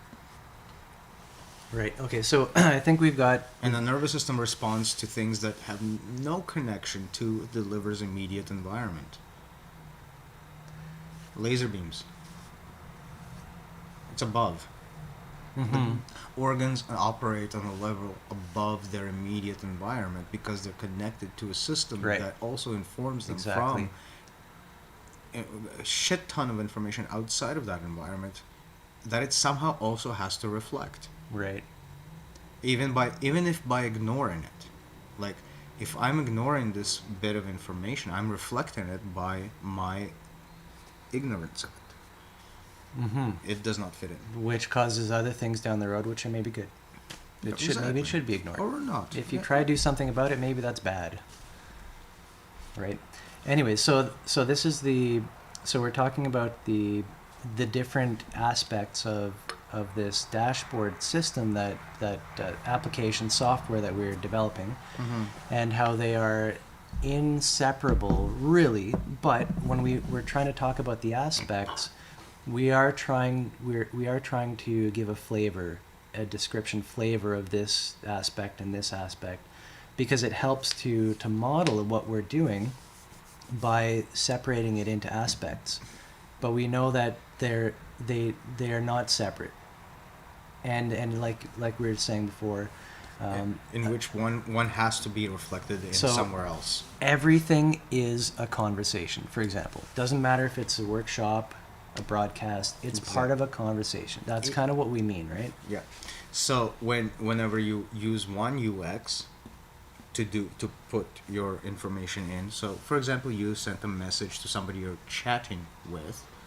In the grander scheme of things, you have placed an extra bit of information in a bulletin board.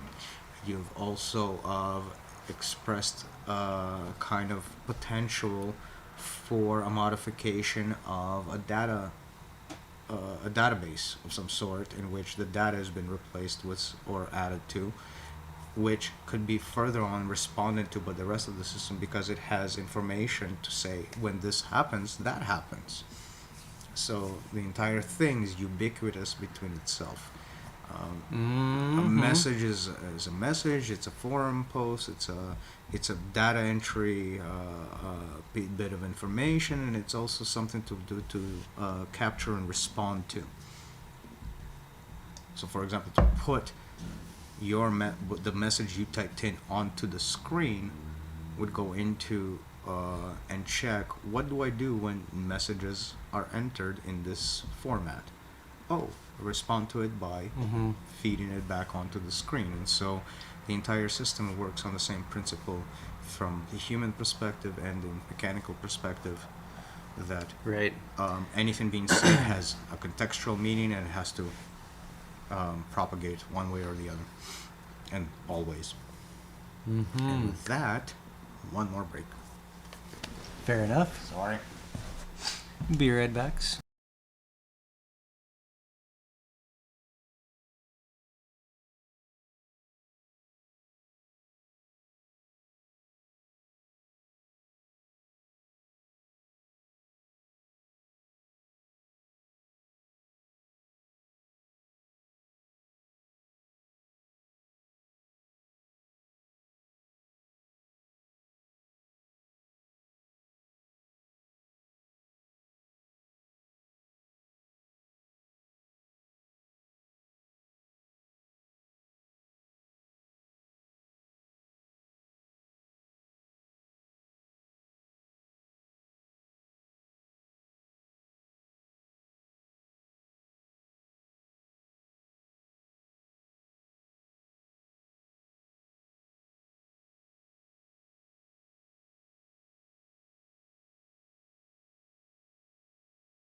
So we are back.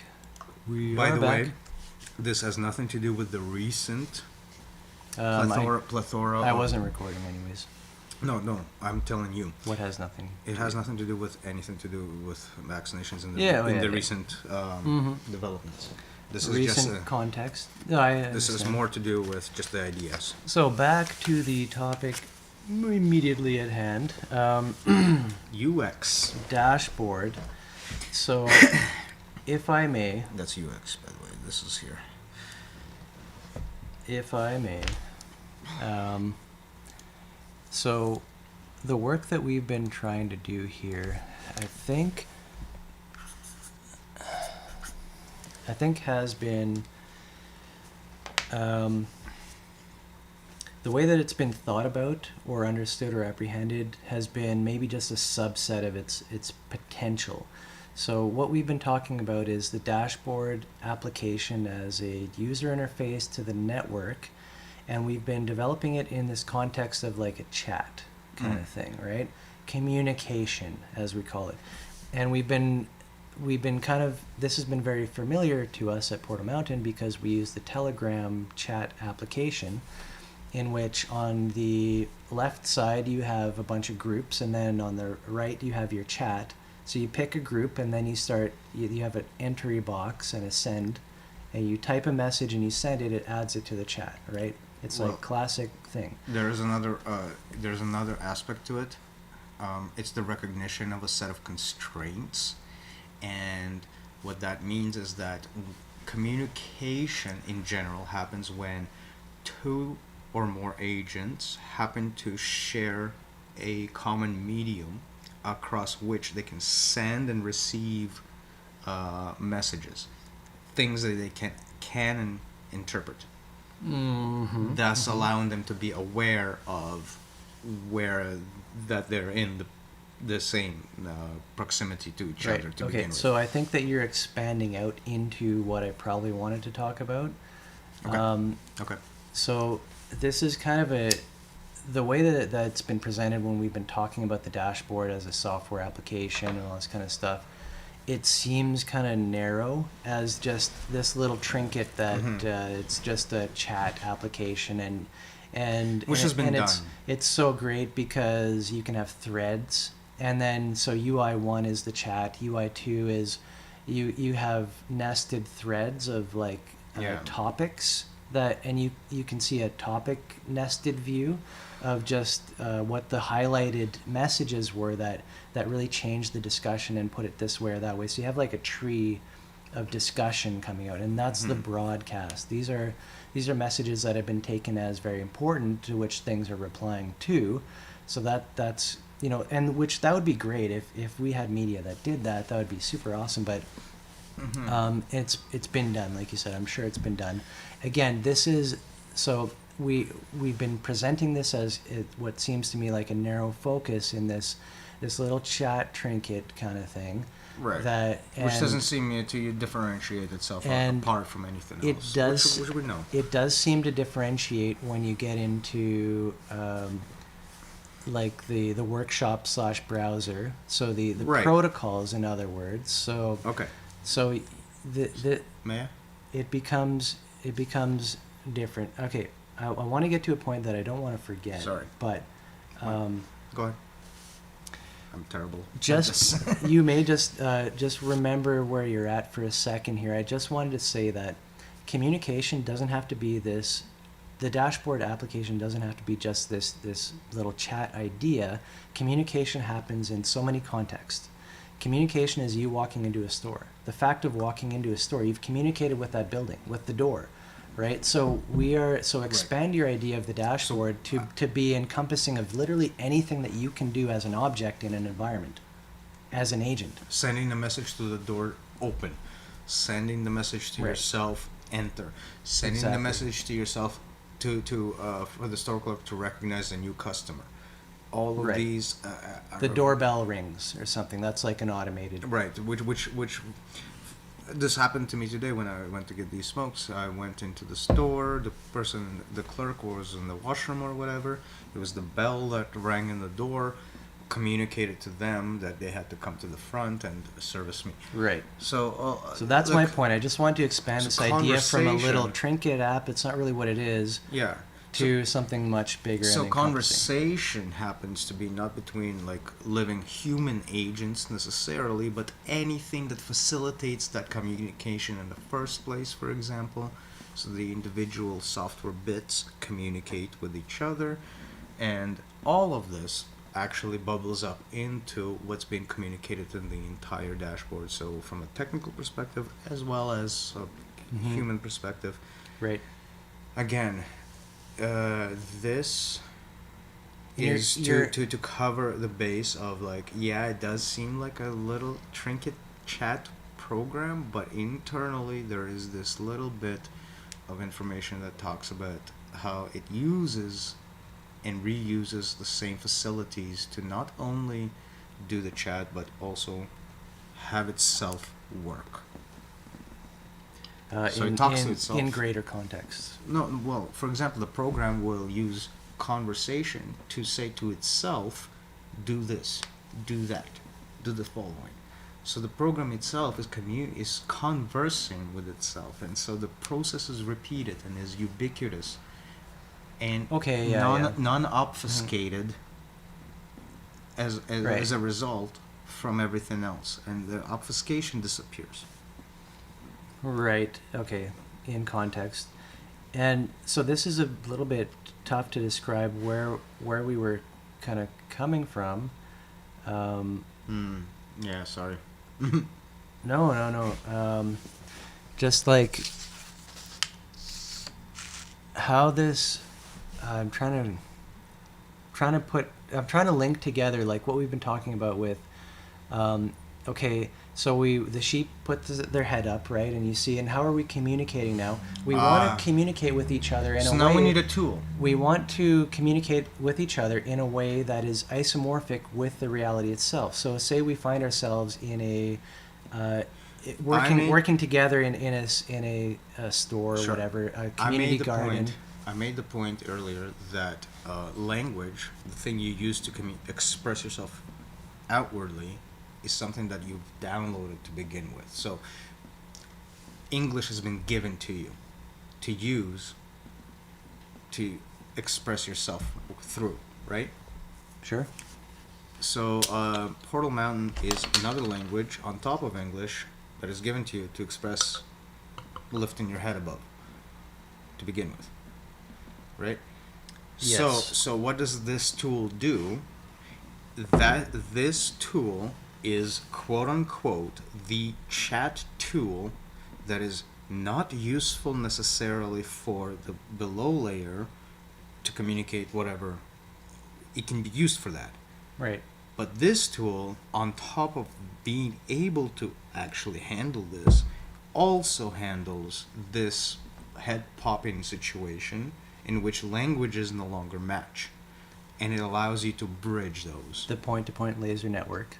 Yeah, it allows you to have actual linguistic protocols for that layer on top of the existent conversational layer that exists in the peer-to-peer situation that has already been there since the beginning of time. Okay, so Portal Mountain is giving you this model. It's allowing you to have a dashboard, and now this is a mental model. It's not just this application we're building. It depends on a mental model of being able to describe reality at this higher layer in which you've lifted your head up and now you're participating in the laser network with other people who have done so in a way that you can organize. Whatever you're doing can be organized in a proper way in that it becomes mimetically fluid on the network. So everything you're doing is suddenly supercharged by this network. Right, and this is the tool to send messages in that new network that tends to look like the old network of heads down into the grass, but also relays messages above itself through patterning. Right. Very abstract notions at the moment, but the putting together Portal Mountain as a language concept together and allowing that to propagate as the language used between individuals is the thing that allows the Right. heads up to communicate with each other without sacrificing the to the battle of who's the charlatan, Mm-hmm.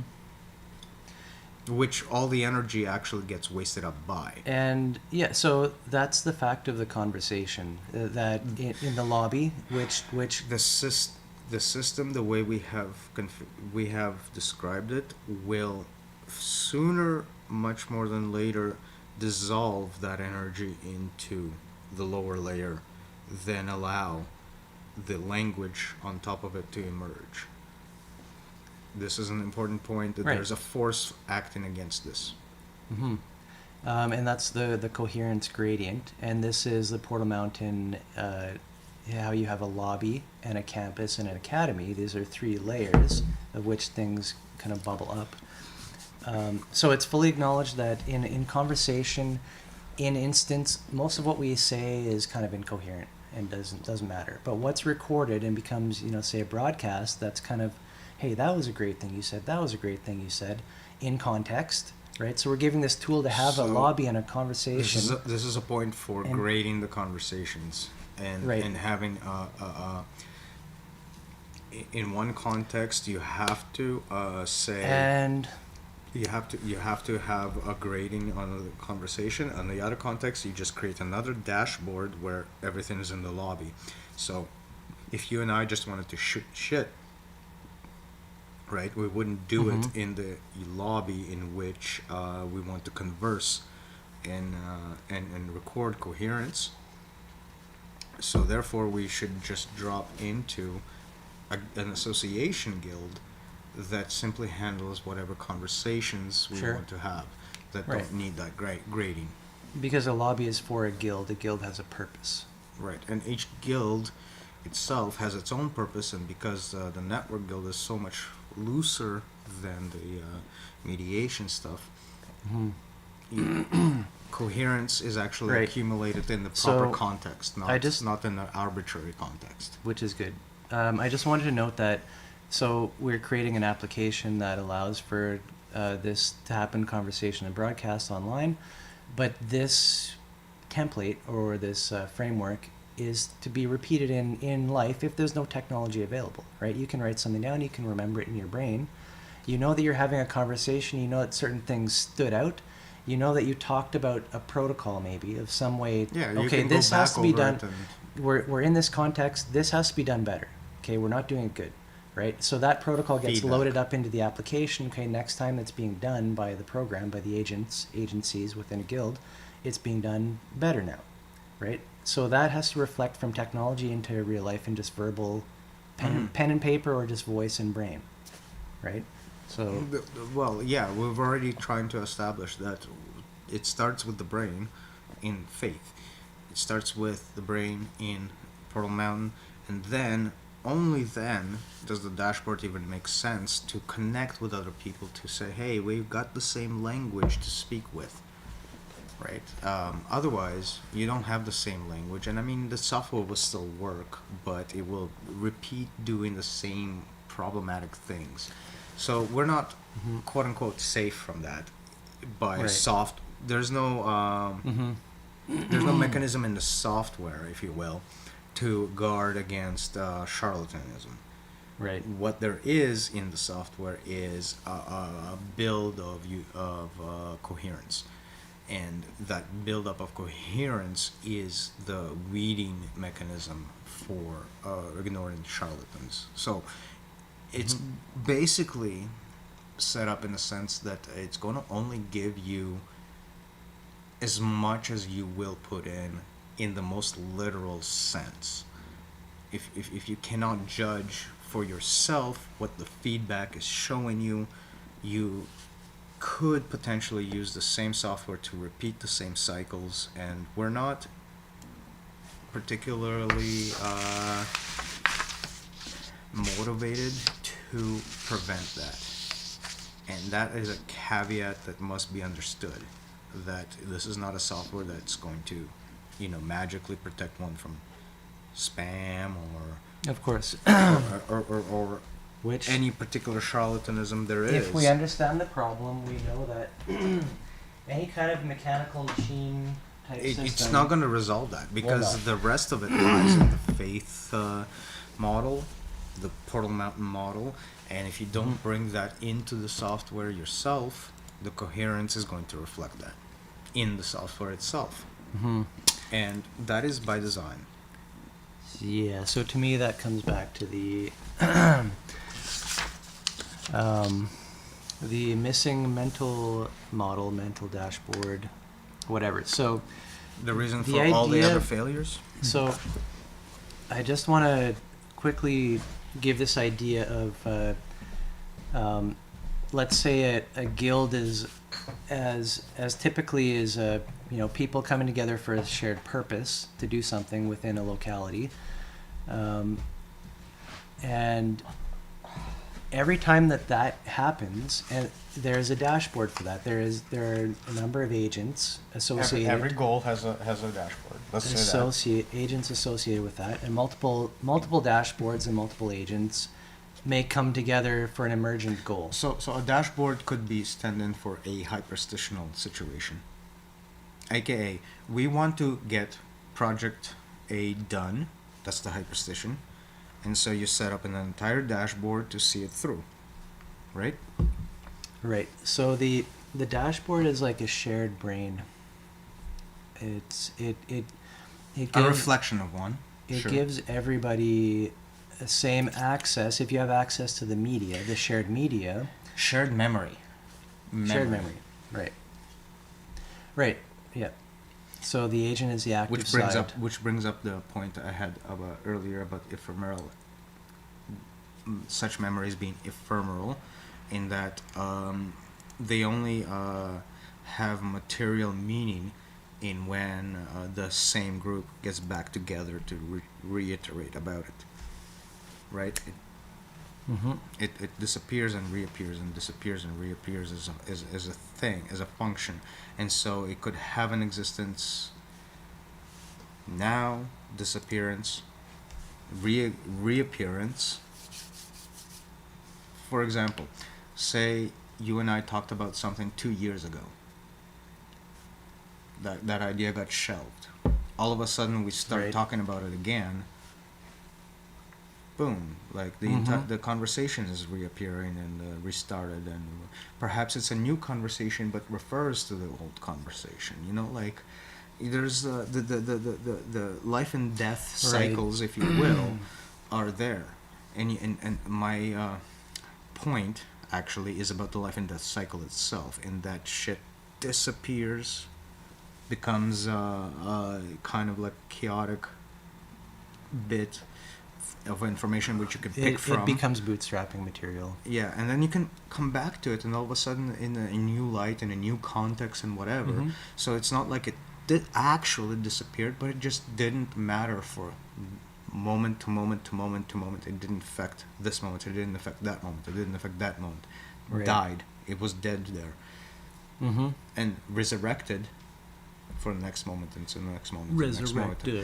And I use that term very explicitly for the reason that I want to point back to our affinity to the karmic flow of existence, if you will, in that things appear and disappear and reappear and disappear in the same kind of format as birth, rebirth, birth, rebirth, living, death, the living, dying, living, dying.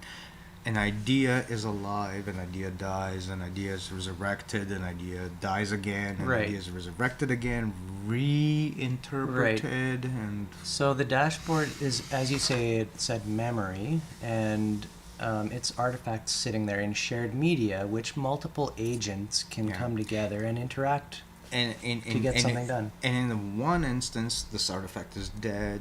In another instance, this artifact is alive. In another instance, this artifact is modified, and so on and so forth and so on. Interesting. And so it's not lives, it's not agents, it's sound bites that get resurrected. But agents are sound bites. Agents, and so that's why reincarnation, I guess, pops up as a mental picture. I don't know, just like this image I had of you know, like there's a bunch of things that you can that you can do. Like let's say these are your environments. Here's your. That's not gonna fit. Draw it out. I'll be right back. Sorry. No apology. So just quickly drawing this out here. So you've got your dudette, whatever, with a circular brain this time. So there may be many people. Here's another person. They're very. This is after the apocalypse, where they're already mutated. But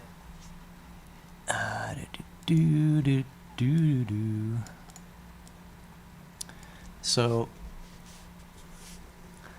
this, let's say these are different activities or different things that need to get done in society. There's a purpose here. Here's you. You have, you know, like let's say a heads-up display dashboard for that.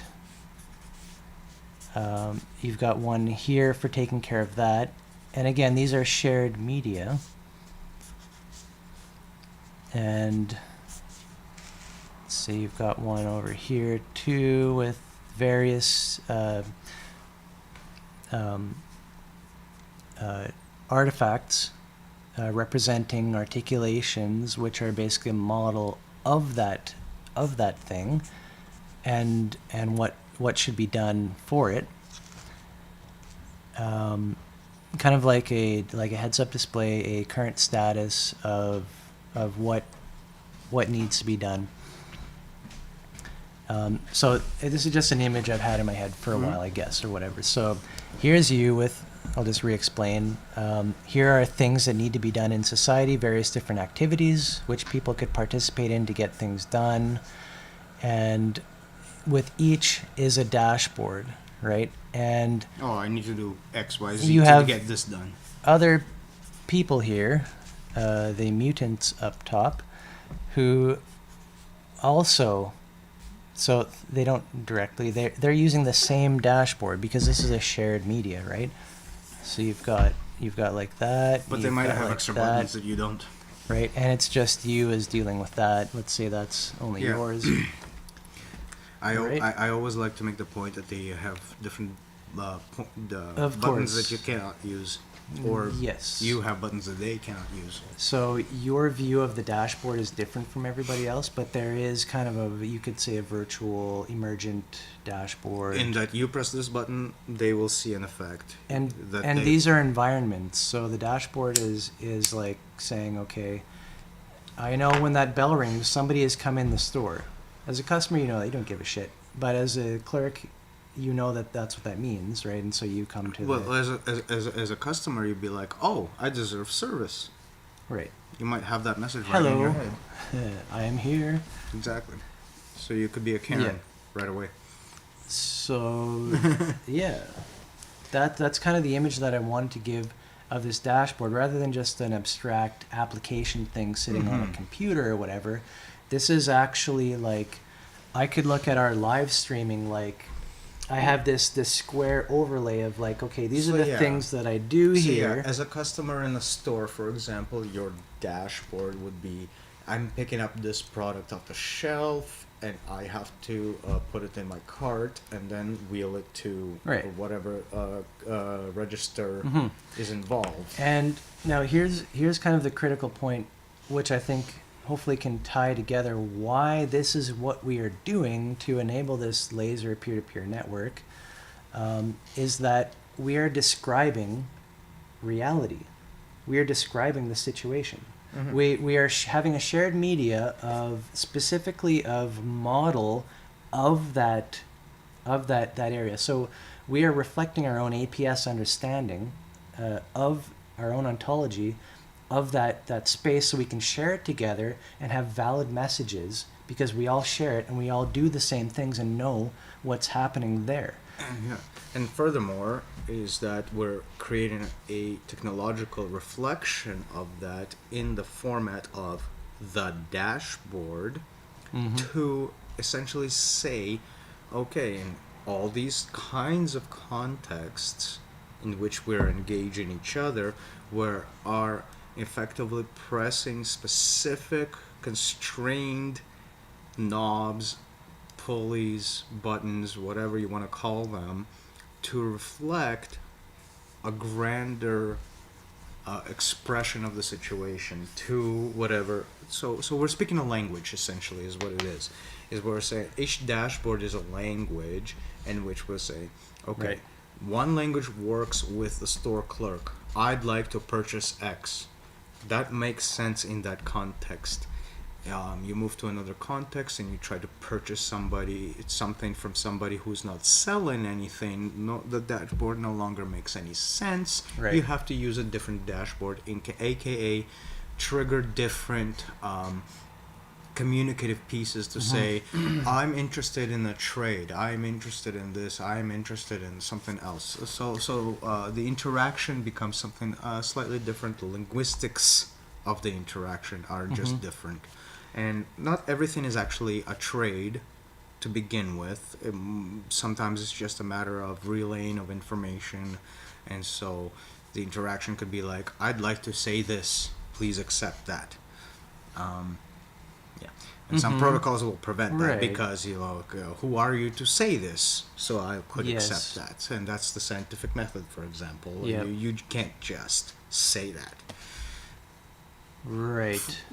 But But the exchange of even the exchange of ideas and communication exchange of ideas, that's also, there could be a dashboard for that. Like, I propose something, you counter it, synthesis. Well, here's the conversation engine. That is the most fundamental, basic dashboard you can imagine for that interaction, in that topic, statement, counter statements about statements. Conversation. This is what conversation Right. is.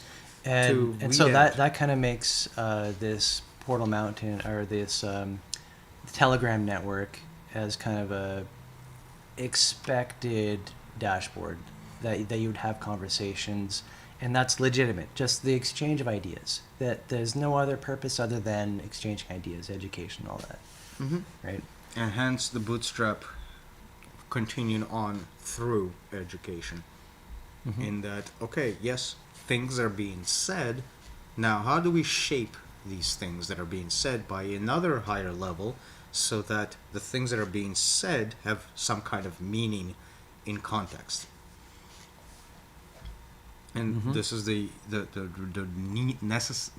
necessary element of the higher level. So to inform. I just the wanted to meaning of give words. a quick story, if you will, to give this context and kind of meaning. Years ago, when I was, let's say, working within the same sort of network space and all that, we'd been developing this idea of having a cluster of like activists together. Like, so we've had the people have lifted their head and they say, oh, wow, some shit's going on. Like, I've awake to something which I never knew was there, and there's like, I know I've emerged because what I'm doing is on top of layers that everything makes so much sense. If you were to put that way. And other people are also making so much sense of what they're seeing. So what do we do together? So this is kind of like the classic activist network kind of coming up.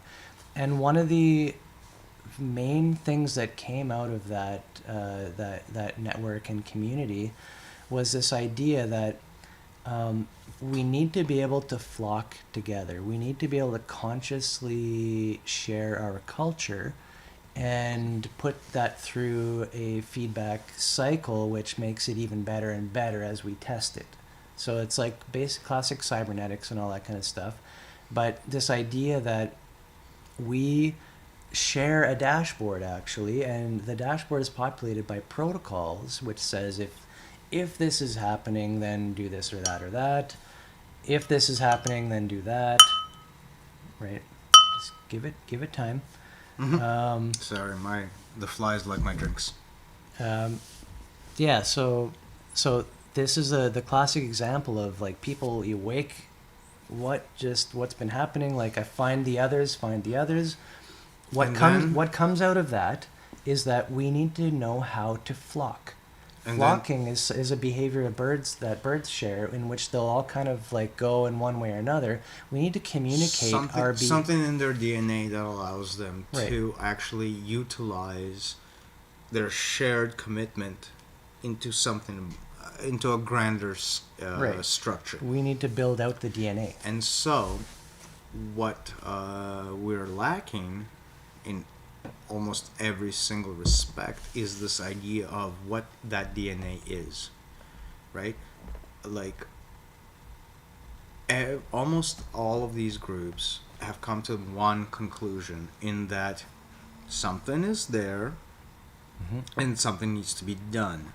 Right. But the crux, the something, this obfuscated, note the wording, this obfuscated something. How do you pull this something apart into strands that allow you to tackle said strands in a structure that is so combined together without stepping on the toes of every single person involved in said structure?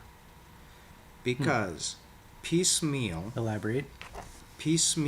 speaking, you try to untangle the structure and tackle, this is the piecemeal, you try to untangle the structure and tackle one element of it, you're stepping on the toes of everybody else. You try to tackle this piece, you're stepping on the toes of everybody else. This piece, you're still stuck stepping on. And so at every point, you're exploiting the group to go after one objective. And so at every point, this mesh of structure is resistant. Is absolutely resistant to taking any piece of it that is being stepped on this individually on. Right. So either it's full or none. That is huge. This is because you're not taking your base into account with the loop. And whenever you don't, it's none. All, or in the case of all or none, it becomes a none. It becomes a mental project of right. So all or none is effectively the biggest stopper of the entire process. And this whole consensus idea and all that, like sociocracy. Consensus makes it none forever. Right. It's a perpetual none. Yep. That's why I rail against democracy as a concept, not for its remedial,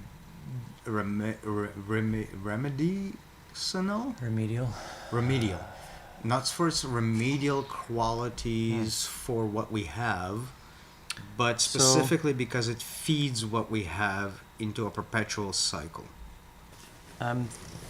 It makes me think of a completely other approach. Of course, we're talking about sheltering the guild with a corporation. And within the guild, it's like people, there's a shared just get what you need kind of, I don't know, like, does that work into it? Like, in trying to motivate people and what they do, you can't just support people who don't understand the guild. That won't do anything at all, right? But if how do you avoid fascism? If the objective is simply to loop back on the group itself and support it within this container of guilds and groups, if it loops back on itself rather than some abstract objective outside, so the higher model has to accept the higher language of model. Has to basically say the participation is not a something can't penetrate its membrane, if you will. on the flip side, because the model has to acknowledge this, right? It cannot lay back down and say, okay, just because you don't get it, go die. Right? Like, it can't turn around and say, hey, you're a member excluded out of the whole process. So hostility, in the sense, has to be accounted for as well. Well, all members should be driving towards abundance, basically. Members, yes, but non-members will outnumber them forever. Right. So I just want to take a quick break. I don't know if you want to monologue, or we can just go offline for just a quick sec here. Sure. And be right back. Yep.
If you want to make a concrete Right. idea, an abstract idea concrete, a corporation function in this way is given a concrete shield to the guild. So I think we're describing a new type of corporation that's not in law yet, but it's akin to, let's say, A nonprofit. nonprofit, but it's not nonprofit. This is a guild. It has a profit It motive. profits the guild, essentially. It has a profit motive in that it behaves outwardly in the same fashion as any profit motivated Right. corporation. However, internally, what it's actually doing is allowing an ephemeral set of corporations to supply the needs of the guild. Right. So what we would call a corporation would be departments inside the legal corporation. So And those can come and go. we were just talking about like how do you supply the needs of what's inside, and something came up that we're expecting kind of a parallel, or observing a parallel economies, kind of, in which people keep doing what they're already doing, but on top of this there is a guild membership which is kind of spreading within that. And if you have a membership, that gives you access to the surplus of the guild network. What's on the one side is seen as surplus, but on the other hand side seen as a supply to a demand. Right. Because surplus is a term that is about potential waste. You can have a surplus of shit that you can just dump afterwards. We don't need that. Like this is like just repeating the same shit. What do we need? We need a surplus of things that will not trigger the external system to attack the actual possession of this said surplus to begin with. Right. And secondary to that, it has to be useful to the internal members of the guild, such that they're not,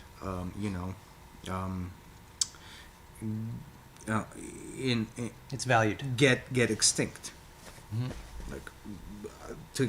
being exterminated. You were giving an example just now of, like, say, a CEO or board member who is a member of the guild, who is able to take a corporation and kind of create an internal, like, membership program of the guild of, okay, if you're a member, and it kind of transforms the corporation. The various ephemeral corporations that we've been discussing to begin with, that don't hold on to their identity through a formality, but their activity. Well, we are halfway through this live stream. Thank you to all who have been with us so far, assuming not only the our real-time friends, of which none have chatted so far. It's been kind of a little quiet the last few weeks, but that's okay. Yeah, too quiet for my likings. Also, you were supposed to share it, and there's only 20 views on the last one, but so I can tell you didn't share it. I didn't share it. You could have shared it too, though. We're still going to. Do you not have access to the Reddit? Yeah. Should be okay. Yeah, we'll share these two together. Sure. Yeah. In fact, one after another. We did that last time too. It was a hit. People loved it. As far as we know, no. People were wondering when we're going to start talking about UFOs and stuff, but that's okay. Oh, I would like to share that Eris tried to make his case again at. Tried to seduce you into a weird in time warp. Sots lobby. Yeah. See, I don't know anything about this because I'm still exiled. Yeah.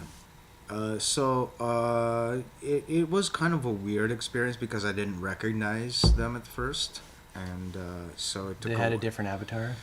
They have a different avatar, different way, and they chilled out. How could you not recognize Eris? At the time, as it was happening, you were drunk. I was just. Okay, I might have been. Continue. I don't remember. Well, at the time, it was basically a bunch of. Nobody would give a shit about what you say, therefore shut up, and I just made my typical. Can we stop this, Noel? Oh yeah, and that worked out. And from that point on, and so you got the data-centric top-down judgment put upon the disruptors to be exiled. Unpleasant experience, but informative as always. Everybody for sure. We're paying attention. Everybody is able to calm down at least to some extent. That's good. And hey, I don't hold it against Sots or anybody.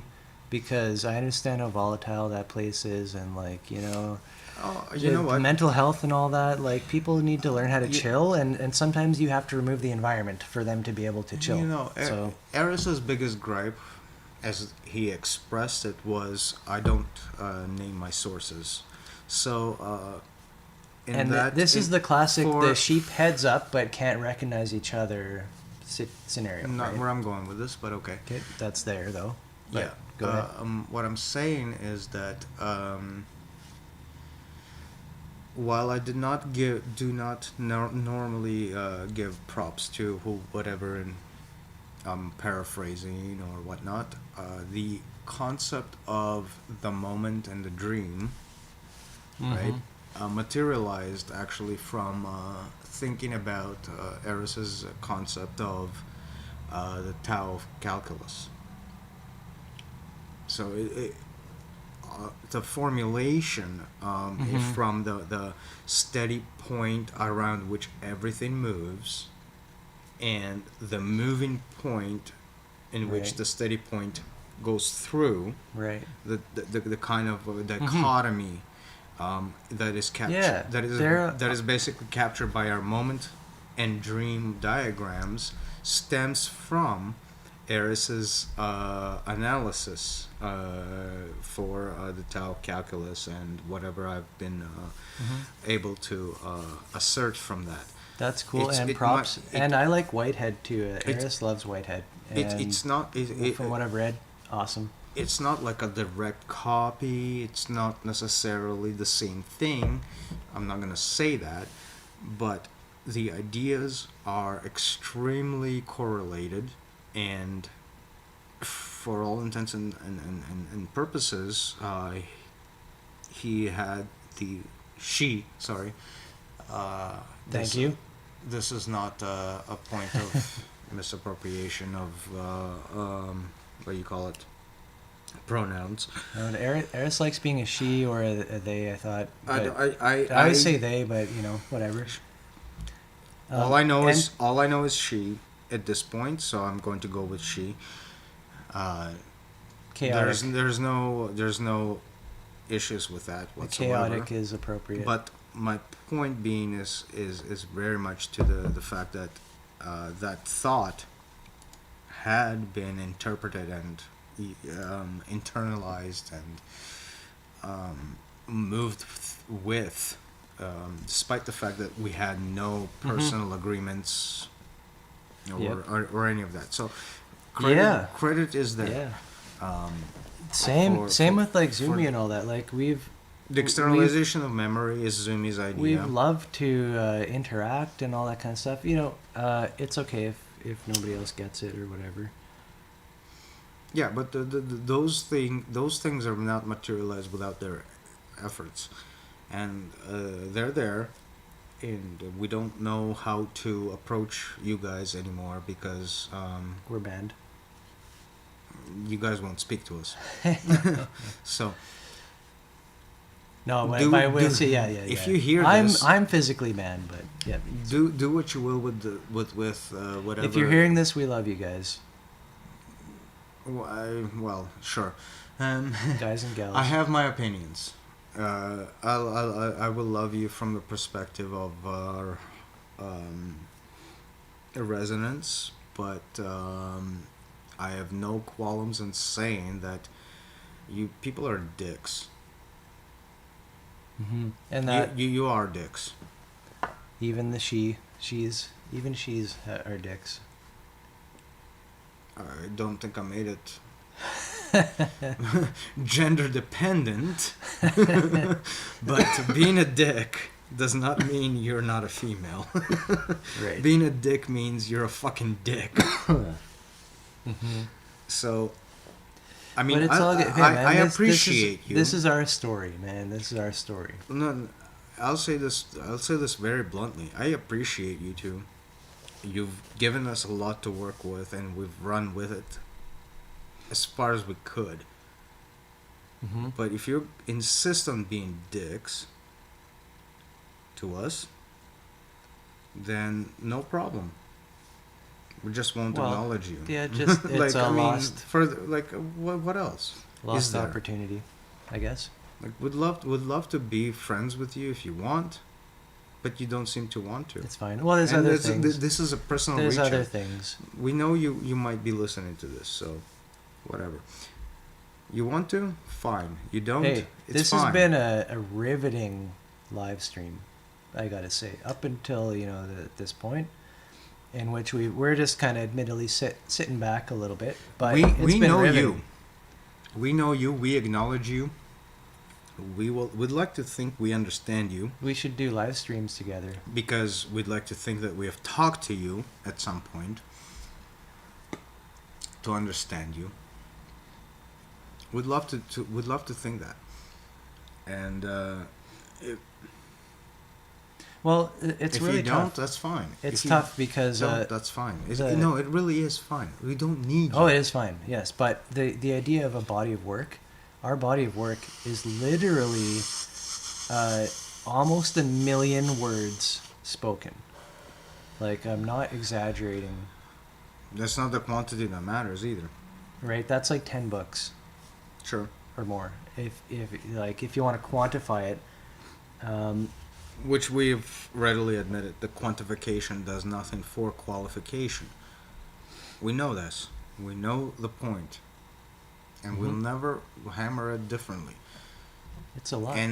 What hurts, actually, to me personally, is that we know this, we've said Well, this, and they know this, and they know see, we've said this. The trick with that is, like, quantity is one thing, and having a body of work and all that, or whatever, which is at let's call it low quality, because we haven't refined a lot of stuff. Completely acknowledged. Resolution. Low Completely, resolution. completely acknowledged. Here's where the pain point is, that we love conversation. Conversation is different. Conversation is online. You don't have to read somebody's work. You interact with a being immediately, and interact waveforms at present you know current what? state. I find this contrast actually pretty funny, because what was been denied is the capacity for it. Exactly.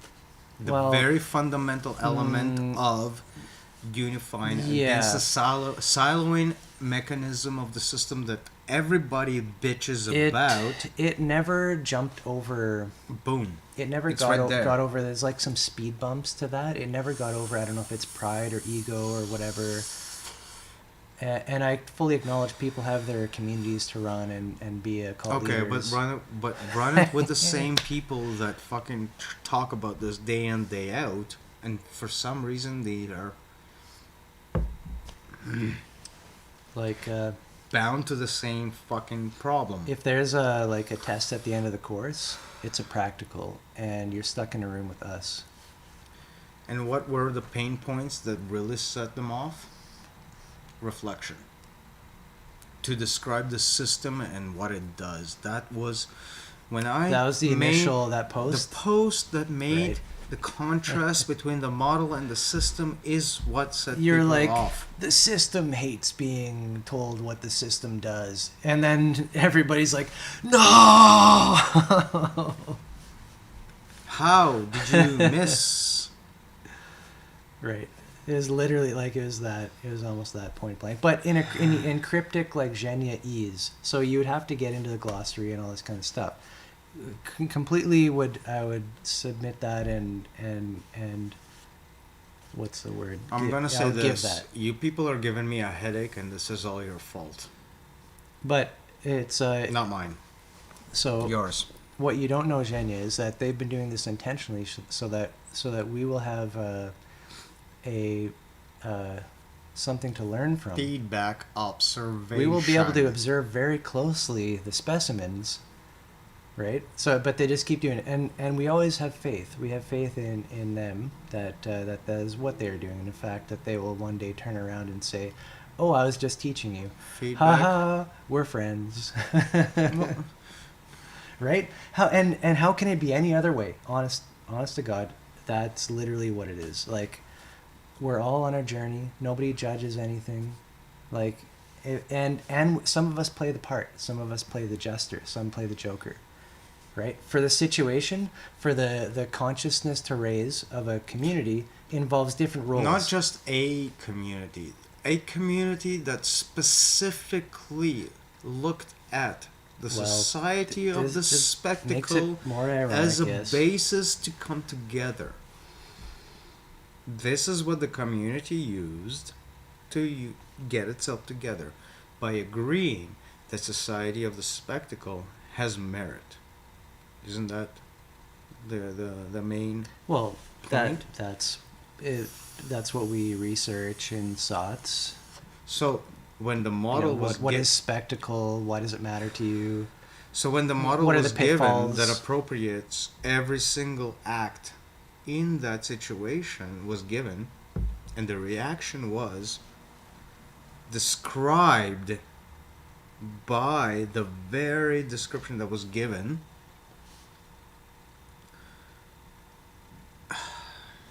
Yep. It's fucking amazing. It's tough, man. No, it's not tough. Here's what I'm gonna get to. How the fuck do you have us reflect on this and not conclude that this needs more work? AKA, we moved into SOTS, appropriated the meaning of the problem of counting, evolved it, moved it further, given it mechanism, problem of counting, moved through it, and yet the response was in line with every single mechanic illustrated and Zumi was and saying rejected at the end. The problem of counting, but like the problem of memory externalization. I think that's where he started. Which is ages ahead of where the problem starts. Because the problem of meaning is bound to the problem of counting, which is bound to obfuscation. Mm-hmm. The word number divide. Number reduces meaning. The body-mind divide, word number. The concept of word is a mythological concept. The concept of number is a mythological concept. Right. And the mythology behind the two interactions is that one reduces to the other to the point of where one disappears. The word disappears into number, right? And the number reproduces as for example, we have a model, we implement it within our APS. The model gets spread out in the wakelets and waveforms and all that shit. So into matter. And so obfuscation is into countable number, essentially. So obfuscation is literally the erasure of a word through number into the production of other words, which is commodification. How do you reduce a product into a price and the price back into your own operating necessities? Right. It's almost like taking a lower layer, the label at a lower layer, and raising it above the layer that you're at, putting it superior. And what we're trying to bring back is a mapping between the obfuscated things. So when obfuscation happens, the model that we're representing is that this obfuscation happened, therefore this is that. So the erasure disappears. And we're saying no. These obfuscated... The obfuscation says this is that. Right? And we're saying, because the obfuscation says this is that, this is how it's obfuscated.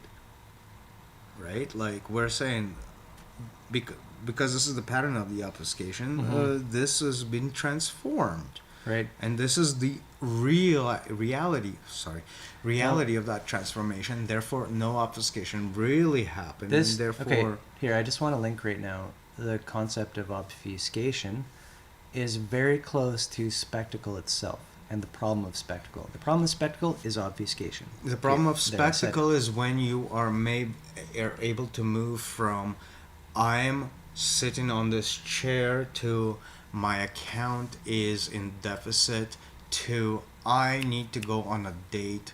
So you're moving from like elements of reality that are it's because insanely complicatedly disconnected from each other it's because the seamlessly. It's because the signals that come in come with their own commands as to how to interpret them. Right. The point of the spectacle is the seamlessness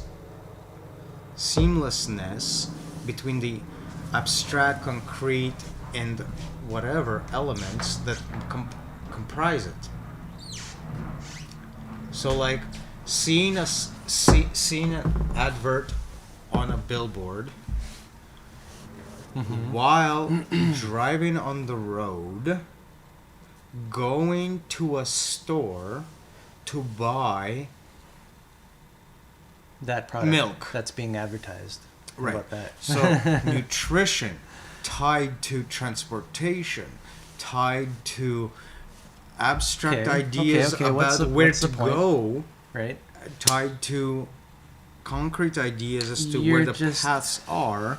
You're saying that's obfuscated, in other words, kind of unrelated in a way. Yeah, like there's this like a seamless divide. This is actually captured in the essay for what do you call it? This the Debord essay. Which Society? one? Society of the Spectacle. The essay Society of the Spectacle is talking about this, how there's a seamless divide. Sorry. Right. So it talks about it, but it doesn't express that. What I'm thinking about is 33 Myths of the System. Okay. In which it talks about that essay. So SOTS is kind of limited in some ways. Yeah, there's more analysis involved. So anyways, 33 Myths, David Allen, he was talking about how Alan, not David Allen. Alan Darren, not David. Darren Allen. That's the one. Yeah. D. Sorry. Close enough. Anyways, 33 Myths. Canon, Portal Mountain Canon. So he makes the point of like how we can sit in a coffee shop, look at a billboard for an advertisement, look at a person walking by, looking at your menu, looking at your whatever technology you might have in space, right. And somehow it's all very, very blended in, despite the fact that there are such it has nothing to do with each other. Differentiated pieces of abstraction. Right. For example, the woman walking by. Like, why is she why do you care that she's a woman? Any of that part of the story, like all of that disappears when you're talking to your phone, right? Like, this kind of disconnect. Well, wait. Yet it all flows together smoothly. It's also okay. smooth. That's great. But this does get at a point that. When you're sitting there and eating your donut and watching somebody walk by and thinking your thoughts, and the menu is there for available, and so the toilet's there. That's an interesting thing. And there's a billboard over there. If you drink enough coffee, you have to go to the washroom. The other thing is you're able to drink. That's why they make coffee for you. So there is a kind of connection there, but it is monetary. Like why that lady walks by. What's her job? Where is she going right now? She just ordered coffee. Now she's out. Right? We don't have to know. Or is she walking by the coffee shop altogether? We don't have to know not related. These people and yet and you what might they're whistle doing. at her because you're an asshole. And we don't need to know the dreams of the person that we purchase our coffee from, or what their bigger social ideas are.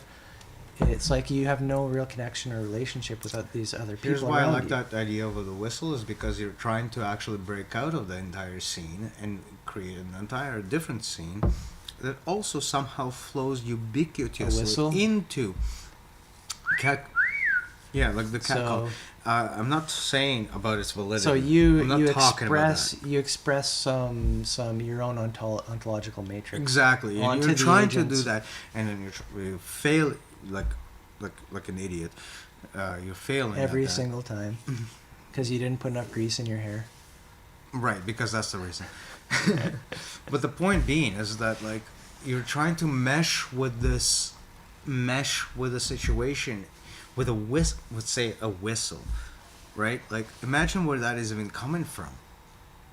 In that lottery, like a guttural look. that 1 in 100 lottery chance that just the stars align and But the wow, she comes and but sits down with you. But the reason behind this entire elaborate story that exists way above the situation you're actually in. And she's gonna come sit down with me, and we're gonna talk. So you're trying to do this. What do you call it? Primitive You're projecting. whistling noise thing. This is projection. Into a situation it could be that's anything. supposed to mean It could be whistling. It could way be talking. above where you are. It could be a wink. What kind of a story are you actually having faith? Maybe it's a great story, Dude. The Maybe it's just a wink. the difference between the word faith as we have described it versus the kind of faith that this is. Good. Okay. Yep. I like where we're going with this.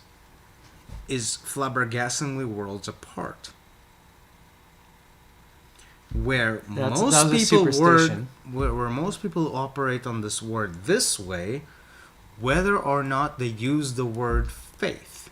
For example, the person that's whistling at the woman over there, are they using the word faith in their mind? No, they are not.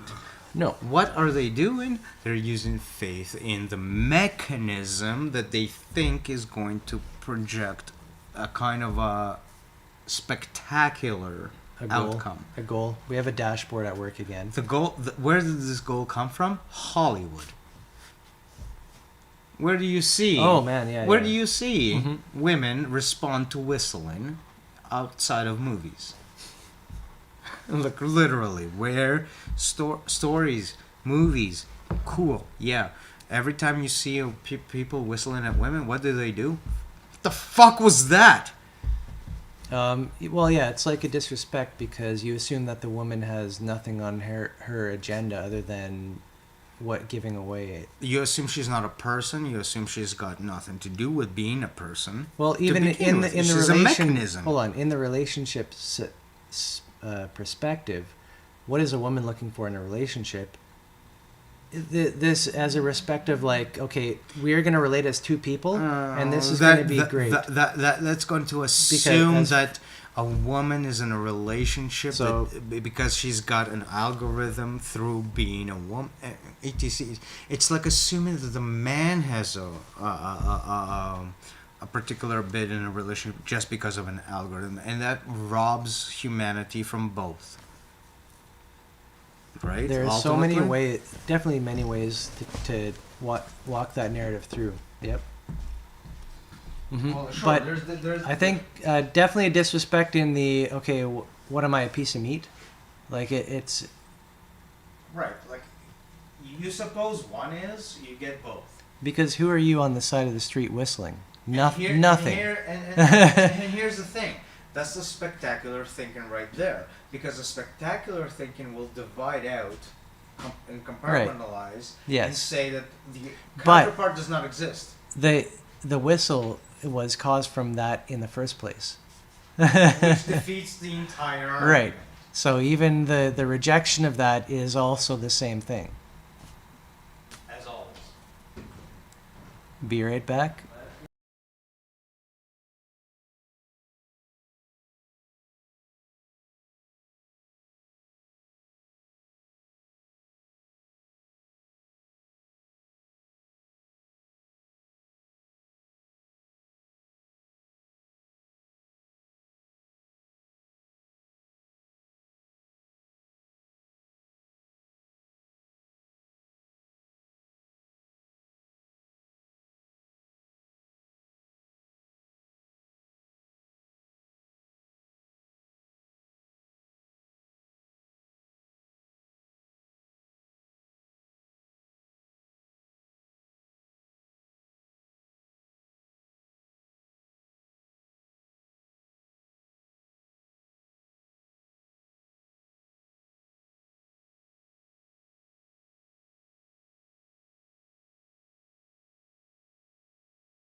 unmute it while we do that. We're still be right back, but we are taking care of some housekeeping So this?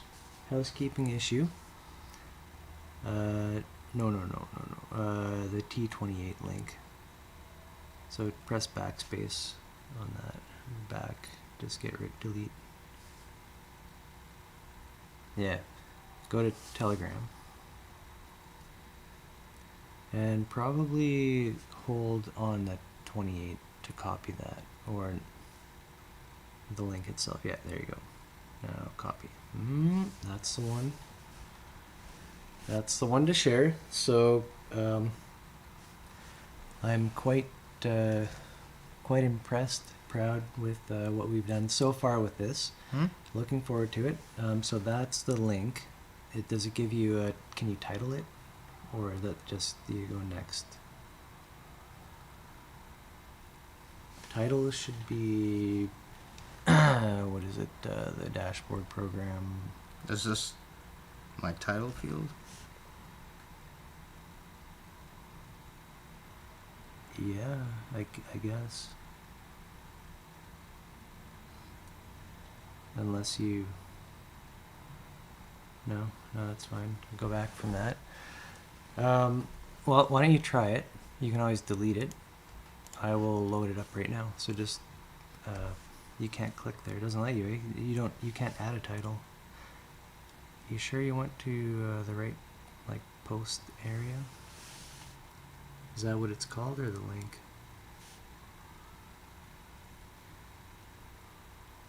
Can you... Oh, wait, yeah. I mean, like... Add custom... No. Let's try again. Post... So the dots, is it the dots on the top? No. Old post. Joined. What a shitty interface. Plus? You have to go plus, yeah. Which even here, okay, wait, this is where we got caught up. So link. That's what we probably didn't do. Yeah, so paste. And it should autofill, but if it doesn't,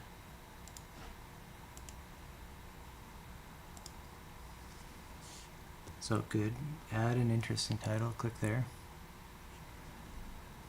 So this is called dev meeting space dash space. The dashboard program. So post that. And I just forgot something, so be right back. So post that.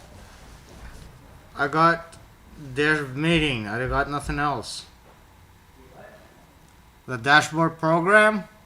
Yeah, just like on my laptop. Okay. Just copy it.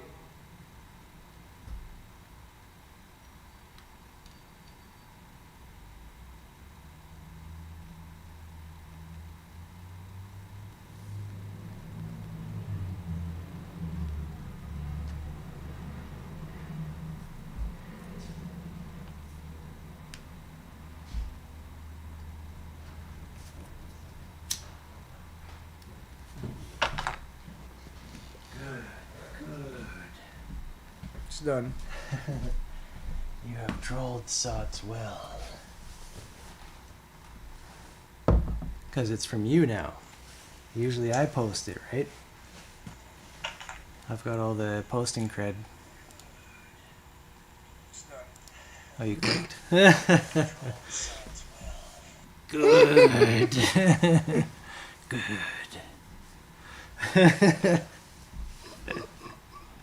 I had no idea where it's going. No concept. It worked perfectly. What the fuck just happened? There was a fractal in space and time happened. Some kind of just started some with kind that, of portal opened up. That was hilarious. Good. I'm glad that I got love that on, it started from there. and that it got onto the recording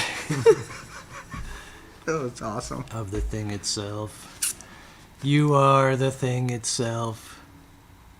Imagine that. Imagine that. I think I did it properly. Nice. Which point were we on? Over the UX? Well, yeah, when we just took break, you kind of signaled that you probably want to get back into it a little bit because the last segment, we'll call it, has been very interesting kind of social commentary and all that kind of stuff, and like our roots in the SOTS community, and like here we are, and these are our people. The lack of props. These are our people. Okay, right. So and I'll throw the name Anders up in there too because Anders. We're working with him currently. We can't say that much for a lot of Anders. others. My commentary is that the work I've done is feeding back into the work I'm still doing. The problem is that the data model was so heavy burdened that it's not one project, it's several. It's just several projects. Maybe it needs to be divided like a la open source into components which communicate, or the way the data lives in the client cannot live the way the data lives in the server. It just cannot. Oh, I see. Data structure. It's just because it's just not compatible. And this is something I tried to get from Anders before, which is like and he's known it too. When is that milestone of, okay, we can have local databases and just push it to a server database and push it here, push databases when around. You can I've been working on that particular problem like fundamentally, and good job, man. This problem is not easy. It's incredibly multi-layered, and when one layer gets involved, it's not the same as the next layer. Do you want to give it a quick? But this next layer needs to reflect the first layer, and I won't understand anything if you start talking programming, but you can describe the architectures and like what their limitations. What you need to understand is not the programming. It's the fact of there's a space out there for data, an arbitrary space for data. Right. You're probably talking about having a dashboard or database within yourself. And now you have one system trying to access this data as a one shot. I request my data. This is the state that I'm requesting my data in. Mm-hmm. On the other side, you have a built-up state that knows itself very well and says, okay, because all of these changes that have happened so far, this is the state of the data. You're talking about the ontological matrix held at each node. Replication. Like replicating the source of truth, if you will, across multiple ephemeral nodes. So, yeah, I got quite stuck in not the replication of data's expression, but how to combine this view of the data and this view of the data. The fact of and the activity is so different. The fact of data jumping from view to view through the network, and a history of that, and what it means in the context, and all this back to the dashboard. Right. We're fucking back to the dashboard. So not only have I've attempted to do the work in trying to combine that work over there, I've used the lessons I've learned to reiterate an actual shell that could potentially do this.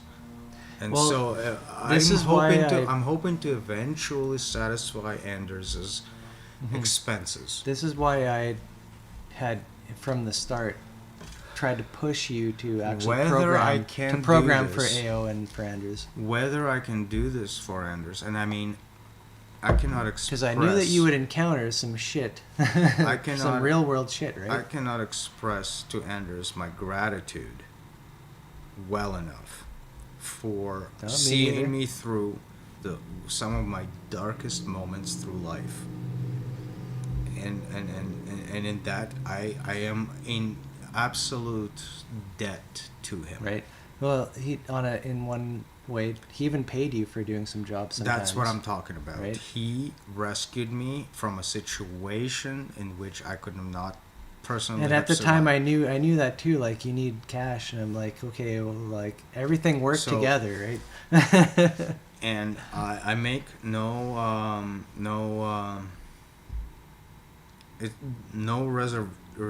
no reservation in me saying that what I've output has not been useful to him. I'm glad that we There got right back into all the There heartfelt was network there sentiments. is an output, and it is there, but it has not been. He had not been able to recuperate that. Anders must know how many facets of the network there are, which is to emerge the guild. This is bootstrapping. You have this piece of hardware, that piece of hardware, this piece of hardware. I do want to put it out there. He knows. I'm just saying. There is the notion of indebtitude, and there is the notion of this is not without its. This is the blow up and material. praise Anders live stream. Sure. Because when I was talking earlier about that initial cluster of people who were like, okay, we need to learn how to flock.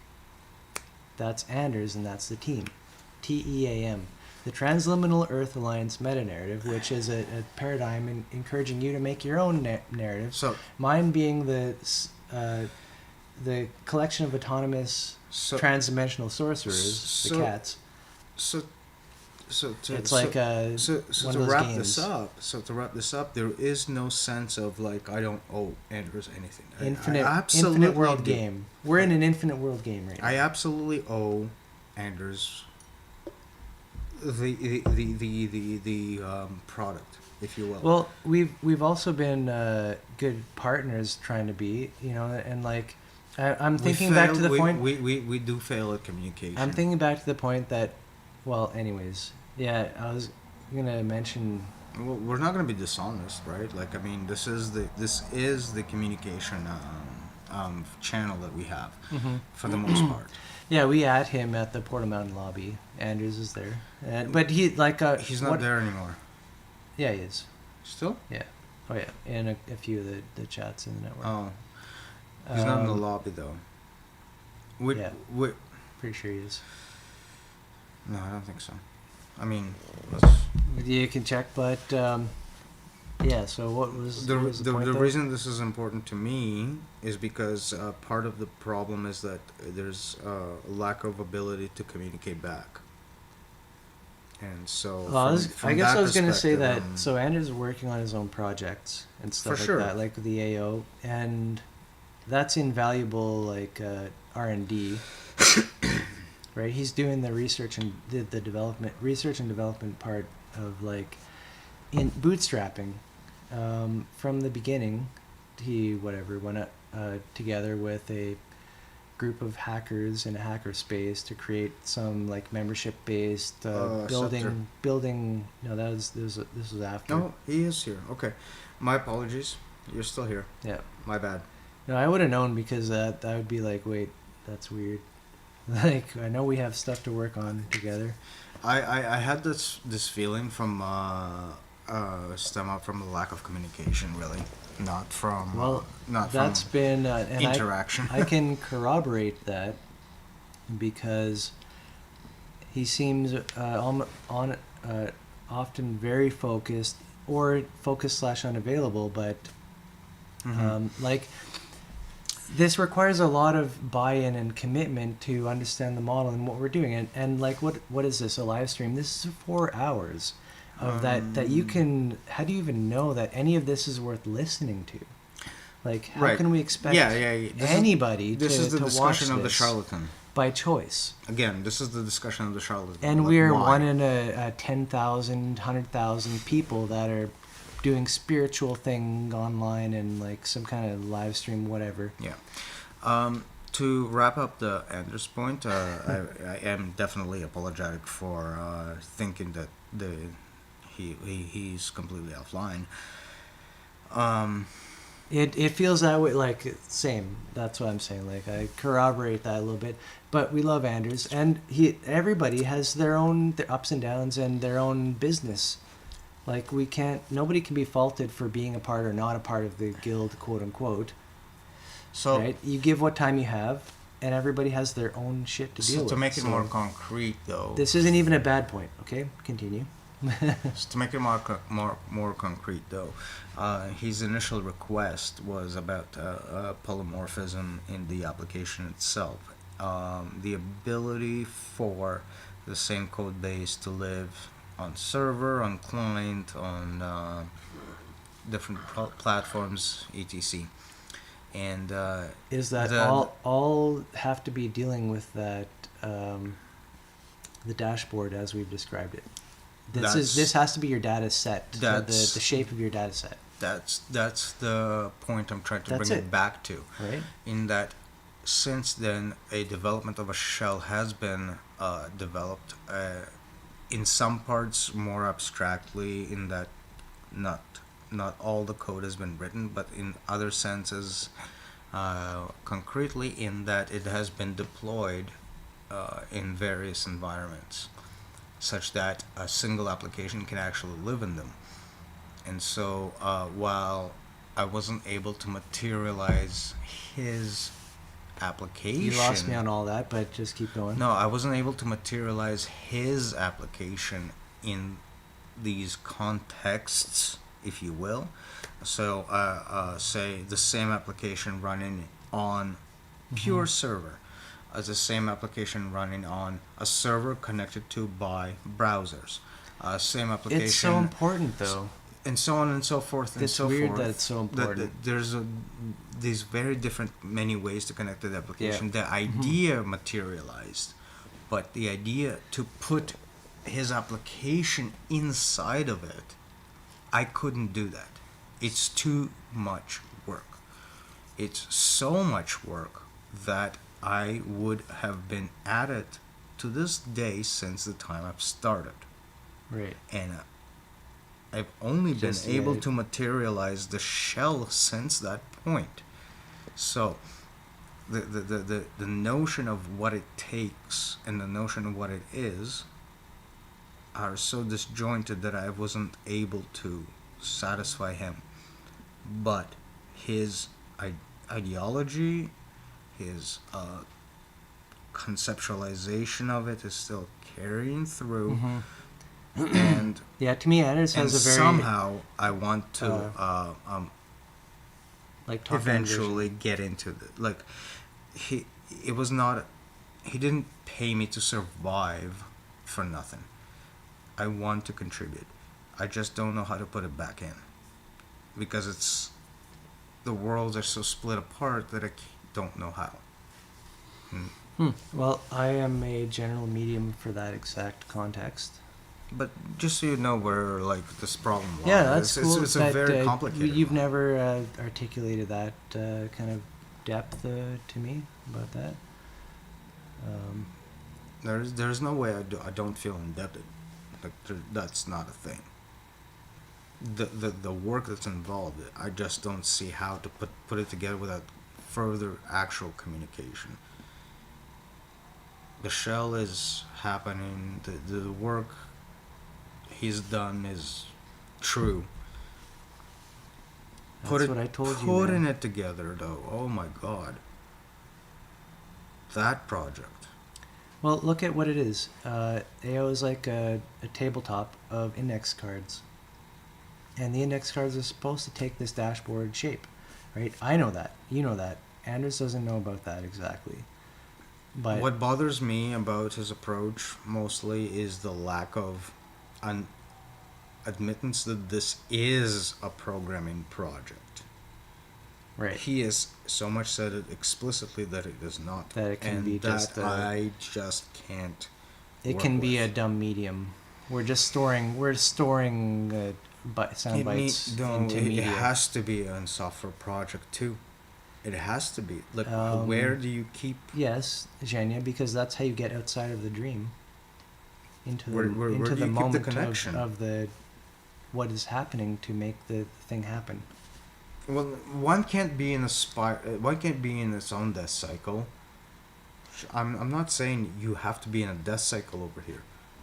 I'm saying you cannot sever the connections. Like, you can't not make this about a software project while yeah, it is a yeah. software It's project. good you bring up the death circle again. because I'm this is totally this in is a agreement. question of losing the loop, Right. and it's always very difficult, it seems, to be able to understand or interpret or especially express the loop. Express while taking into account the loop. So Express while satisfying the loop. You don't express the loop. so these are the personal feelings, if you will. But moving on from there, I'd like to now start to iterate over what can be done. We instead still of have, by the way, about another what- half hour. what so- can't be done. We could get into any number of things. What can't be done, is that more than what can be done? True. So what can be Which done about the should we explore? situation? What can be done? Okay, good. What did we learn about the situation with AO? What did we learn about developing the dashboard? This is good. Let's. Yeah. What is the relationship? How can we move forward that does not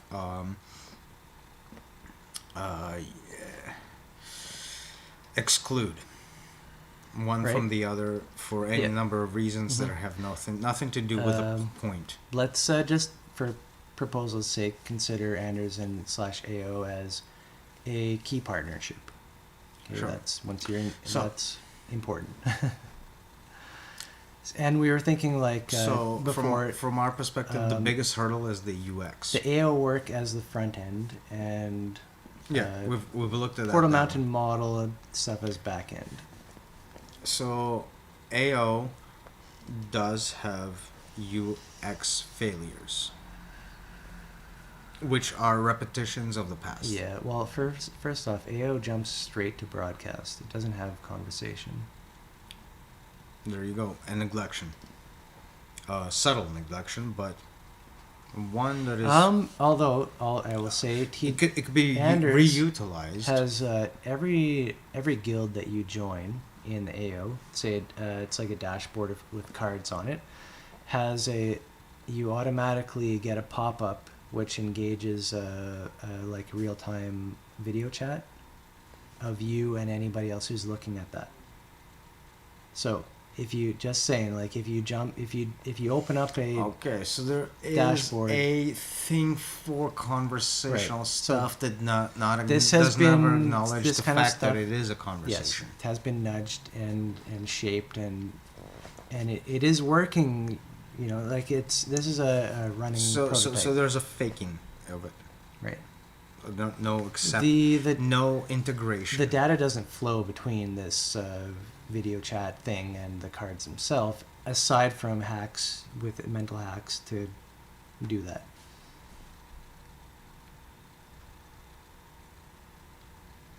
Right?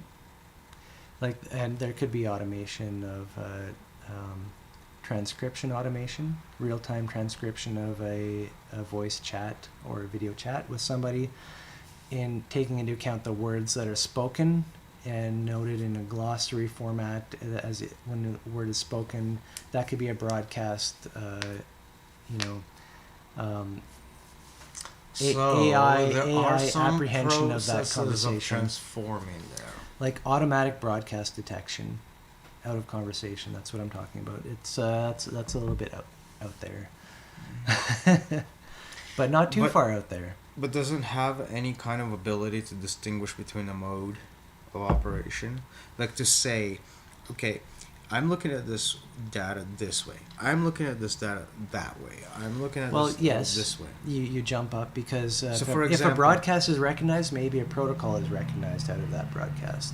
That this broadcast is not meant to be just specific, but general. So imagine in the feed, right, on the social feed in the dashboard, some other dashboard that is not human but is mechanical is just sending events. What does the That's feed what look like? we just said. I think right now talking Okay. about. Okay. Mm-hmm. So that's promising actually. Mm-hmm. In that there's a lot of Well, that would be bases covered. great. Yes, if through like an AI type programming, broadcast could be lifted out of conversations and protocols lifted out of broadcast, programs lifted out of protocols. just to see what is happening. So my next question would be about AO. Like- Is there anything in there that offers this? Like, is there a way Dude, to deal with this?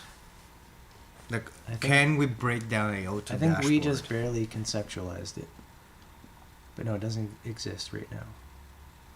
No, sorry, what did he say? I was jumping. Can you break down AO to dashboard leaping. principles in terms of modes of Oh, like, operation? What's missing? What is not missing? okay, yeah, like many projects out there, they'll offer some piece of the puzzle, quote unquote. The projects where somebody has lifted their head up above the flock, Yeah. initiated laser communication, whatever. Shot the lasers. Yeah, sorry, what was the question again?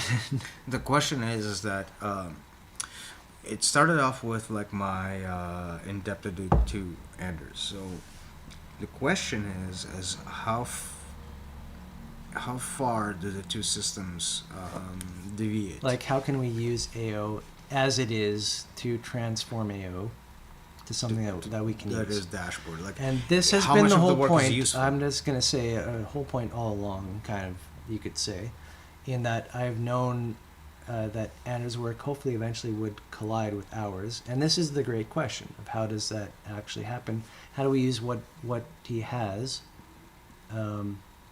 Given what we are talking about. Just kind of assuming that, okay, there's probably great projects out there that we can research, but we don't know that we have contact with their development team or to be able to change that or do anything, or if it's open source or not. Anyways, with Anders, we have somebody we know that is understands this idea. I want to flock with activists. I want to know how to do that technologically, and this is the problem that's been solved for years and years and years and years now that we're working on. Okay, so now this actually eliminates my particular query, but it's fine. It could be just that there is just no answer to it. Well, you'd have to think about it more. Like I said, the video chat, like that kind of conversation. Okay, we aligned conversation with the video chat. We aligned broadcast with. It doesn't. It's too disjointed. In particular, There is no how chat. There's not even a voice chat. Or how does what AO text have, chat? What does what AO has to offer line up with developments into modes of operation? Right. How do we connect with on all these fronts? And with that, Miss Cusi. that's the So, question. to think about, AO has no concept of convo. AO has no concept of conversation. But broadcast and on, yes, there is something there. And be right back.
Fine. I was going to say, just a crack.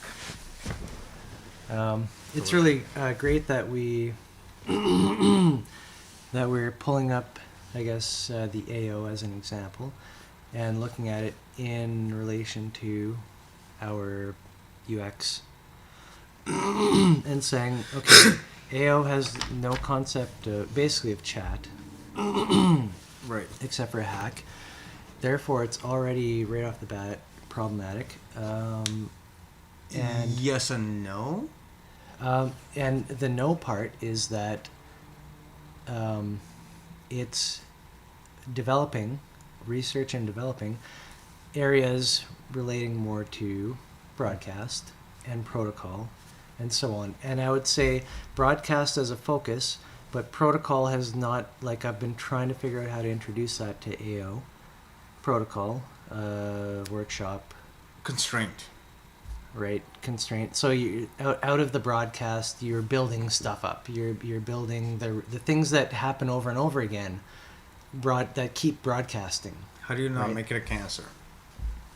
For example, just as a fundamental example, how does that not become Well, a cancer? and again, that's a bigger, higher level question, which the workshop, the protocol doesn't necessarily care about.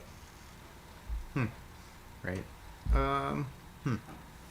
AO doesn't care about it. There would be, but we're talking. So we're Not specific. again, we're talking putting on different shades to see different aspects of the application.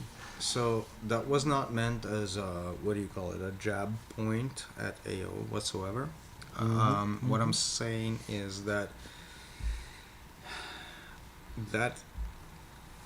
elemental application, if you will, is a subject to proliferation of the same systemic problems that had plagued the notion before AO even came into the scene. So, All right. if we were to use We're back AO, to the problem. if we were to use AO, if we were to use Scepter, if we were to use Holochain, if we were to use any of those systems to solve our problems, they all fall into one specific categories, and it is the inability to track its own feedback. And so the faith point that we were making earlier, So not being alive, kind of being machinic, turning into the cancer, into the death circle again. Here we are again. right? But anyway, so the solution. So the solution, not really a solution, but more of a Just selling it. conceptual switch, if you Selling will. it. Yeah, you have to add is something. into Something else the- has to be there. is into the recognition of the fallout of the death circle and the like, which can only be done through the observation of feedback, which brings us back to the point of the faith we are trying to reiterate. So the meaning of faith is bound up in these failed examples, if you will, in which faith fails to appropriate the outcome to the observation. Are you talking about superstition, or I kind of got lost on that point? Sorry, most identifications with faith happen to be abstract, so with outcome oriented, and so Right. what one has. I'll believe faith, this so that this happens. Yeah, exactly. So when Okay. that doesn't mash up, faith is quote unquote shaken, whatever you want to call it. Right. The alternative is to orient your faith into the moment itself to track the feedback, and therefore the faith doesn't get broken in the sense that And it's not a sound bite. that truth broke it, but you've discovered the truth in your Right. faith, through your faith. Right. So it's an Two operation. very different operations happening Right. for very different Qualitative and quantitative, if you will. True story. So, AO dashboard, what's the difference? Yep. Is there a difference? By the way, not really. we've got about 20 minutes left. That's Major difference. That's why I'm jumping into it. These are the words that we are using to point to different groups, projects. And you could say I and a number of different people with the AO. And So to put the picture of AO you and I and into a number of piece, other people with Dashboard. into some sort of context, is that that work has been done. The code is out there. It's actually available. And For what, the the AO? reason it doesn't work right now is because data model wise, it's an entirely different project. It's to create an isomorphism between a live system on the client and a live system on the server that Mhm. pretends to be alive for a speck of time. In that instance, it's not an easy problem to solve. It's a problem I've been on since its inception. Right. Especially since the work that's been done, and this is what the shell of the application that of the dashboard is all about, to be able to conduce a singular code base throughout all of these different contexts. Yep. I have not been able to make it work for myself yet. Because that's really the key. And again, we're coming back to the idea of having a database, data set, and That is ephemeral. Wait, ephemeral. Wait, hold on. Okay. The schema is the same throughout, and the schema tracks the dashboard data model. That's what you need. In its inception. That's what you need for any piece to be a node in the And it's like a meta schema. computational network. And it's like a meta schema in that it can produce access points to other arbitrary schematics. Sure. Right. Well, Contextual. every context you're switching and flipping. Yep. Right. And that introduces uncertainty, definitely, because you don't have your own system. One system is very certain. As soon as you translate to anything, and this is the dumb thing, because when you translate between the model of the system and reality of the system, you're already losing that. So if you go back to the moment diagram, this is the dysmorphism that is it's being pointed out right there and then. The background does not match the very foreground it's juxtaposed upon. never has been. And can't. Because the foreground is what's happening, the background is what's expected.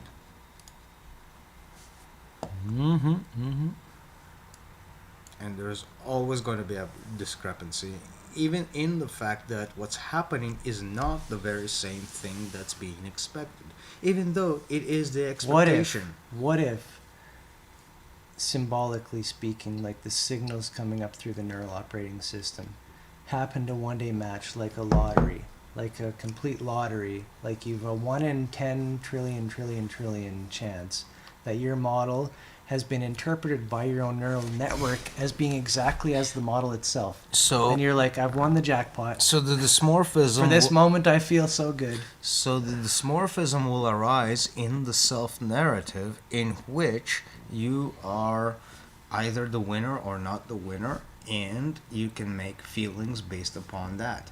And the knowledge of... Oh, yes, of course. The knowledge of makes you anxious of, like, what if I wasn't? What if this isn't deserved? What if? You're talking like through the ego stack. Exactly. The next self-worth. Punishment. The next self-worth calculation. Whatever it might be. Even then, it wouldn't be perfect, is the point. Juxtaposition, yeah. I think this is it for me. Good, yeah. We're in the last, literally, let's say 15 minutes. Liberally speaking.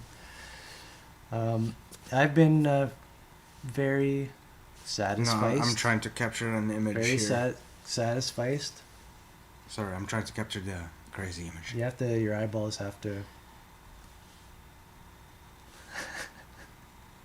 I'm sure we'll get one of them. We'll slow it down and pick the perfect frame. That'll be the next one. Yep. Yep. So I'm glad the second half of this has been and We haven't ended up gotten being into like any UXs, by the way. No UX has been well, made. that's why we didn't name this the dashboard program part 2. Because we, of course, there as are we knew, 4 screens. we suspected. 4 screens. Yeah, but we brought in, well, the second half of this, I was going to say, appreciate, personal network context, like talking about SOTs and like peoples and feelings and, not just model, but, like we're part of a community. So my final And we love Ender's message is that there has been development, but it's just not easy to materialize it. It's like its own start. And like to I said to before, new that's software. why it's I just not. I can't wanted for do a long it. time badly to just throw you into the point where you're actually programming something that Anders wants. Because me and Anders have been working and have a high level understanding of what our idea of the AO and project Guys, is. I made that shell. Like, we can fill it out with the programming, but I made the shell. Like, I did it. Well, What can fuck? It's just not. It's not a translation. It's not a straightforward translation. It's not. That system that's operates yeah. at a scale. So I think that you outlined what technological limitations we're dealing with here, and at least gave an idea. And if you're talking about how much does that cost, man, you can spend lots of money just bashing your head against the wall until you reach the right programmer who can actually tell you architecturally this is not going to fucking work, and you need to do this and that and that. But we need to it harness. just negates what you've done. Yeah. We need to harness manpower to actually get this done this way or that way. These are the options. I'd do it if I can, but I can't. I know I can't. I can build the dashboard. I can't do further. I cannot change what they have. Here's the other thing: is that I think that we are all working together. Architecturally, it doesn't match. We're working together, anyways, and. we need a migration. The AO to move. The AO is going to migrate to the dashboard. It has to. Eventually. It has to if this work can materialize itself. And I look forward to that. The AO I want it to be. will migrate. I want it to be simpler, but it to the isn't. dashboard. And we've talked about this before. I do want it to be simpler. Dashboard as kind of like back end, AO as kind of front end. We've kind of had this idea. I mentioned it like a year ago or something. More. Just this idea that the kind of relationship between our projects right now is that we seem to be supplying a more fundamental aspect, and where the AO being more towards the UX. Right? What Anders is figuring out there in context with people doing actual hackerspace stuff is what's needed. It's kind of a demand for the supply, I guess, of the model. So you're drawing out the 4 user interfaces. First one is a chat, the second is a forum with the ability to create new forum post. Mm-hmm.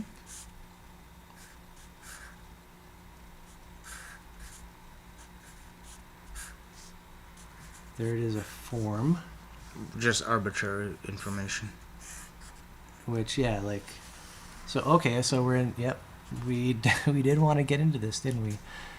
We literally have like 10 minutes left, but that's cool. So a form. So these are the 4 aspects of the dashboard application. According to the Holonic model, we have within this dimension, as you could say, a chat, a forum, a browser, a social engine. We call them each engines because that would be the application view of it, to see it as an engine, a thing that's doing something. the chat engine, the forum engine, the browser engine, and the social engine, 1, 2, 3, and 4 from the left to the right. And here we are adding programmatic details. And now explain this image, if you will. The main UX initiative, if you will, is that one to deal with one's immediate device that one has at hand. So I didn't catch it. So ideally, this is like captured in your screen, whatever the hell it is that occupies your mind. But ultimately, it's meant to be any screen. So the computer program, the phone program, the browser, website, So etc. is always having a conversation. So there's always, let's say, you as an object walking through an environment, you are always experiencing this seeing of new things. Let's say you turn a corner, now you have a new view of the objects that you have to navigate. You're going to literally communicate with them by putting foot over foot and walking amongst them or whatever. Right. So that's the most abstract way to look at a conversation, And but this the is most the concrete mental- way to look at the mental conversation is dashboard. the chat interface of your screen, your talk. In modern, contemporary settings. So it's one is a Yes. metaphor for the other. And we want to be able to talk about any environment. So this project is itself a dashboard overlaying reality. So a conversation is like a broadcast. So there's a broadcast out there that this conversation had happened, and people can reiterate over it, make commentary about it, say whatever they want. They don't have to Anything. They don't Well- even have to participate in the conversation to make commentary about it while it's ongoing. And- for example. I guess I want to make a point that a lot of things said go into the ether and just become noise and, Right. and never get picked up. I want So- to make that point. So, in some sense, what this would do is to tie in things that tend to go into the ether into the context in which they were actually spoken. That way, they can be combined into further bits of information in higher levels, if you will, which will make up the rest of the dashboard. Mm-hmm. So like if this piece Right. of information is about a model, What about some conversational information that's happening that way because of an implemented model? So of the stack that you climb up. so that conversation is happening as a broadcast, and itself can then be utilized back as feedback. But let's say it was a forum or a form interaction created this new conversation, and so that this is the loop. So the new conversation is another form into what is being stated in that conversation. Sure, there's links and whatnot between the original and the other one. Like, okay, concrete. Let's say you walk into a store. You know that there is a inquiry protocol to ask about a product. You initiate that. A new conversation has been created. Let me help. Now we Let are me help. we are introduce. We have to introduce feedback, right? You come into a store with the knowledge that the store sells certain things. For example, Right. a forum has been posted about this store's menu, whatever you want to call it. So when you're shopping, you have a list because they've posted it, right? Sure. So now you can engage with, I want this item, I want that item, I want this item, and whatnot. And Okay. the entire conversation becomes a receipt. You've already downloaded the dashboard. In other words. You have to. There is no going up And without more than something just, coming down. So purchase protocol is one of the fundamentals of this type of a market dashboard. And furthermore, these are the products and kind of what's there. And furthermore, there's two situations. There's you coming up with what I need versus what is given is a language to put it together to reflect what Right. you need. Okay, this is like a business model too, in which the business says, "This is how I operate. This guild operates this way." So you need to Anybody spend who this comes in money, here, you have to take on spend that this, dashboard. to that, to this, to Right. that. Every business is different potentially, and Exactly. has their own dashboard, which Mhm. isn't always perfectly advertised, of course, but it could be, and that's kind of the point of this type of a system. And the point Is of that the system ability. is to remove Okay. that language. First off, here is barrier. a Because demand and supply here's removes that. here's a function of the guild. Anytime you come in proximity of a guild, you must be provided with the dashboard. Yes, if you're not, Every single guild. there's no guild if you're not given a dashboard. Yes. Right. Okay. So that's like number one protocol, dashboard protocol, or one of them anyway. So this is just an And example. it has to be identifiable. It's an example. This is my business. This is what we do. This is how you get what we do. Mm-hmm. And that has to be so clear, and at which point, the interaction between the smaller individual to the group-like company Mm-hmm.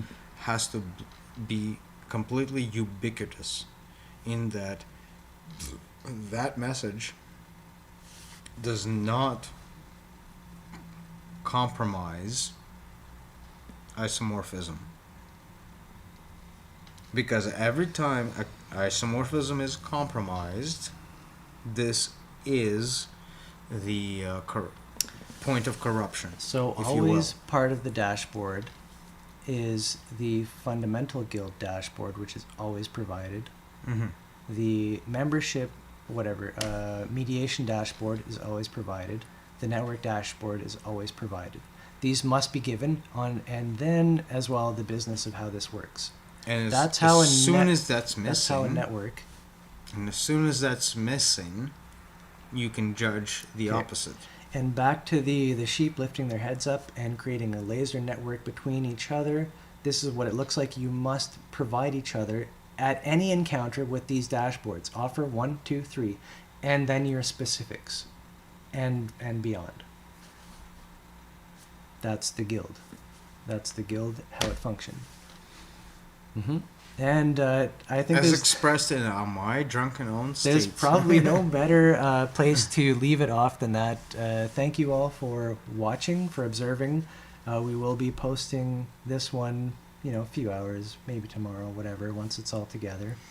Because I'm glad Cheers. you've posted, the last one to Sots, so now it's in the lobby, right? Assuming Cicero is still functional. No, it doesn't.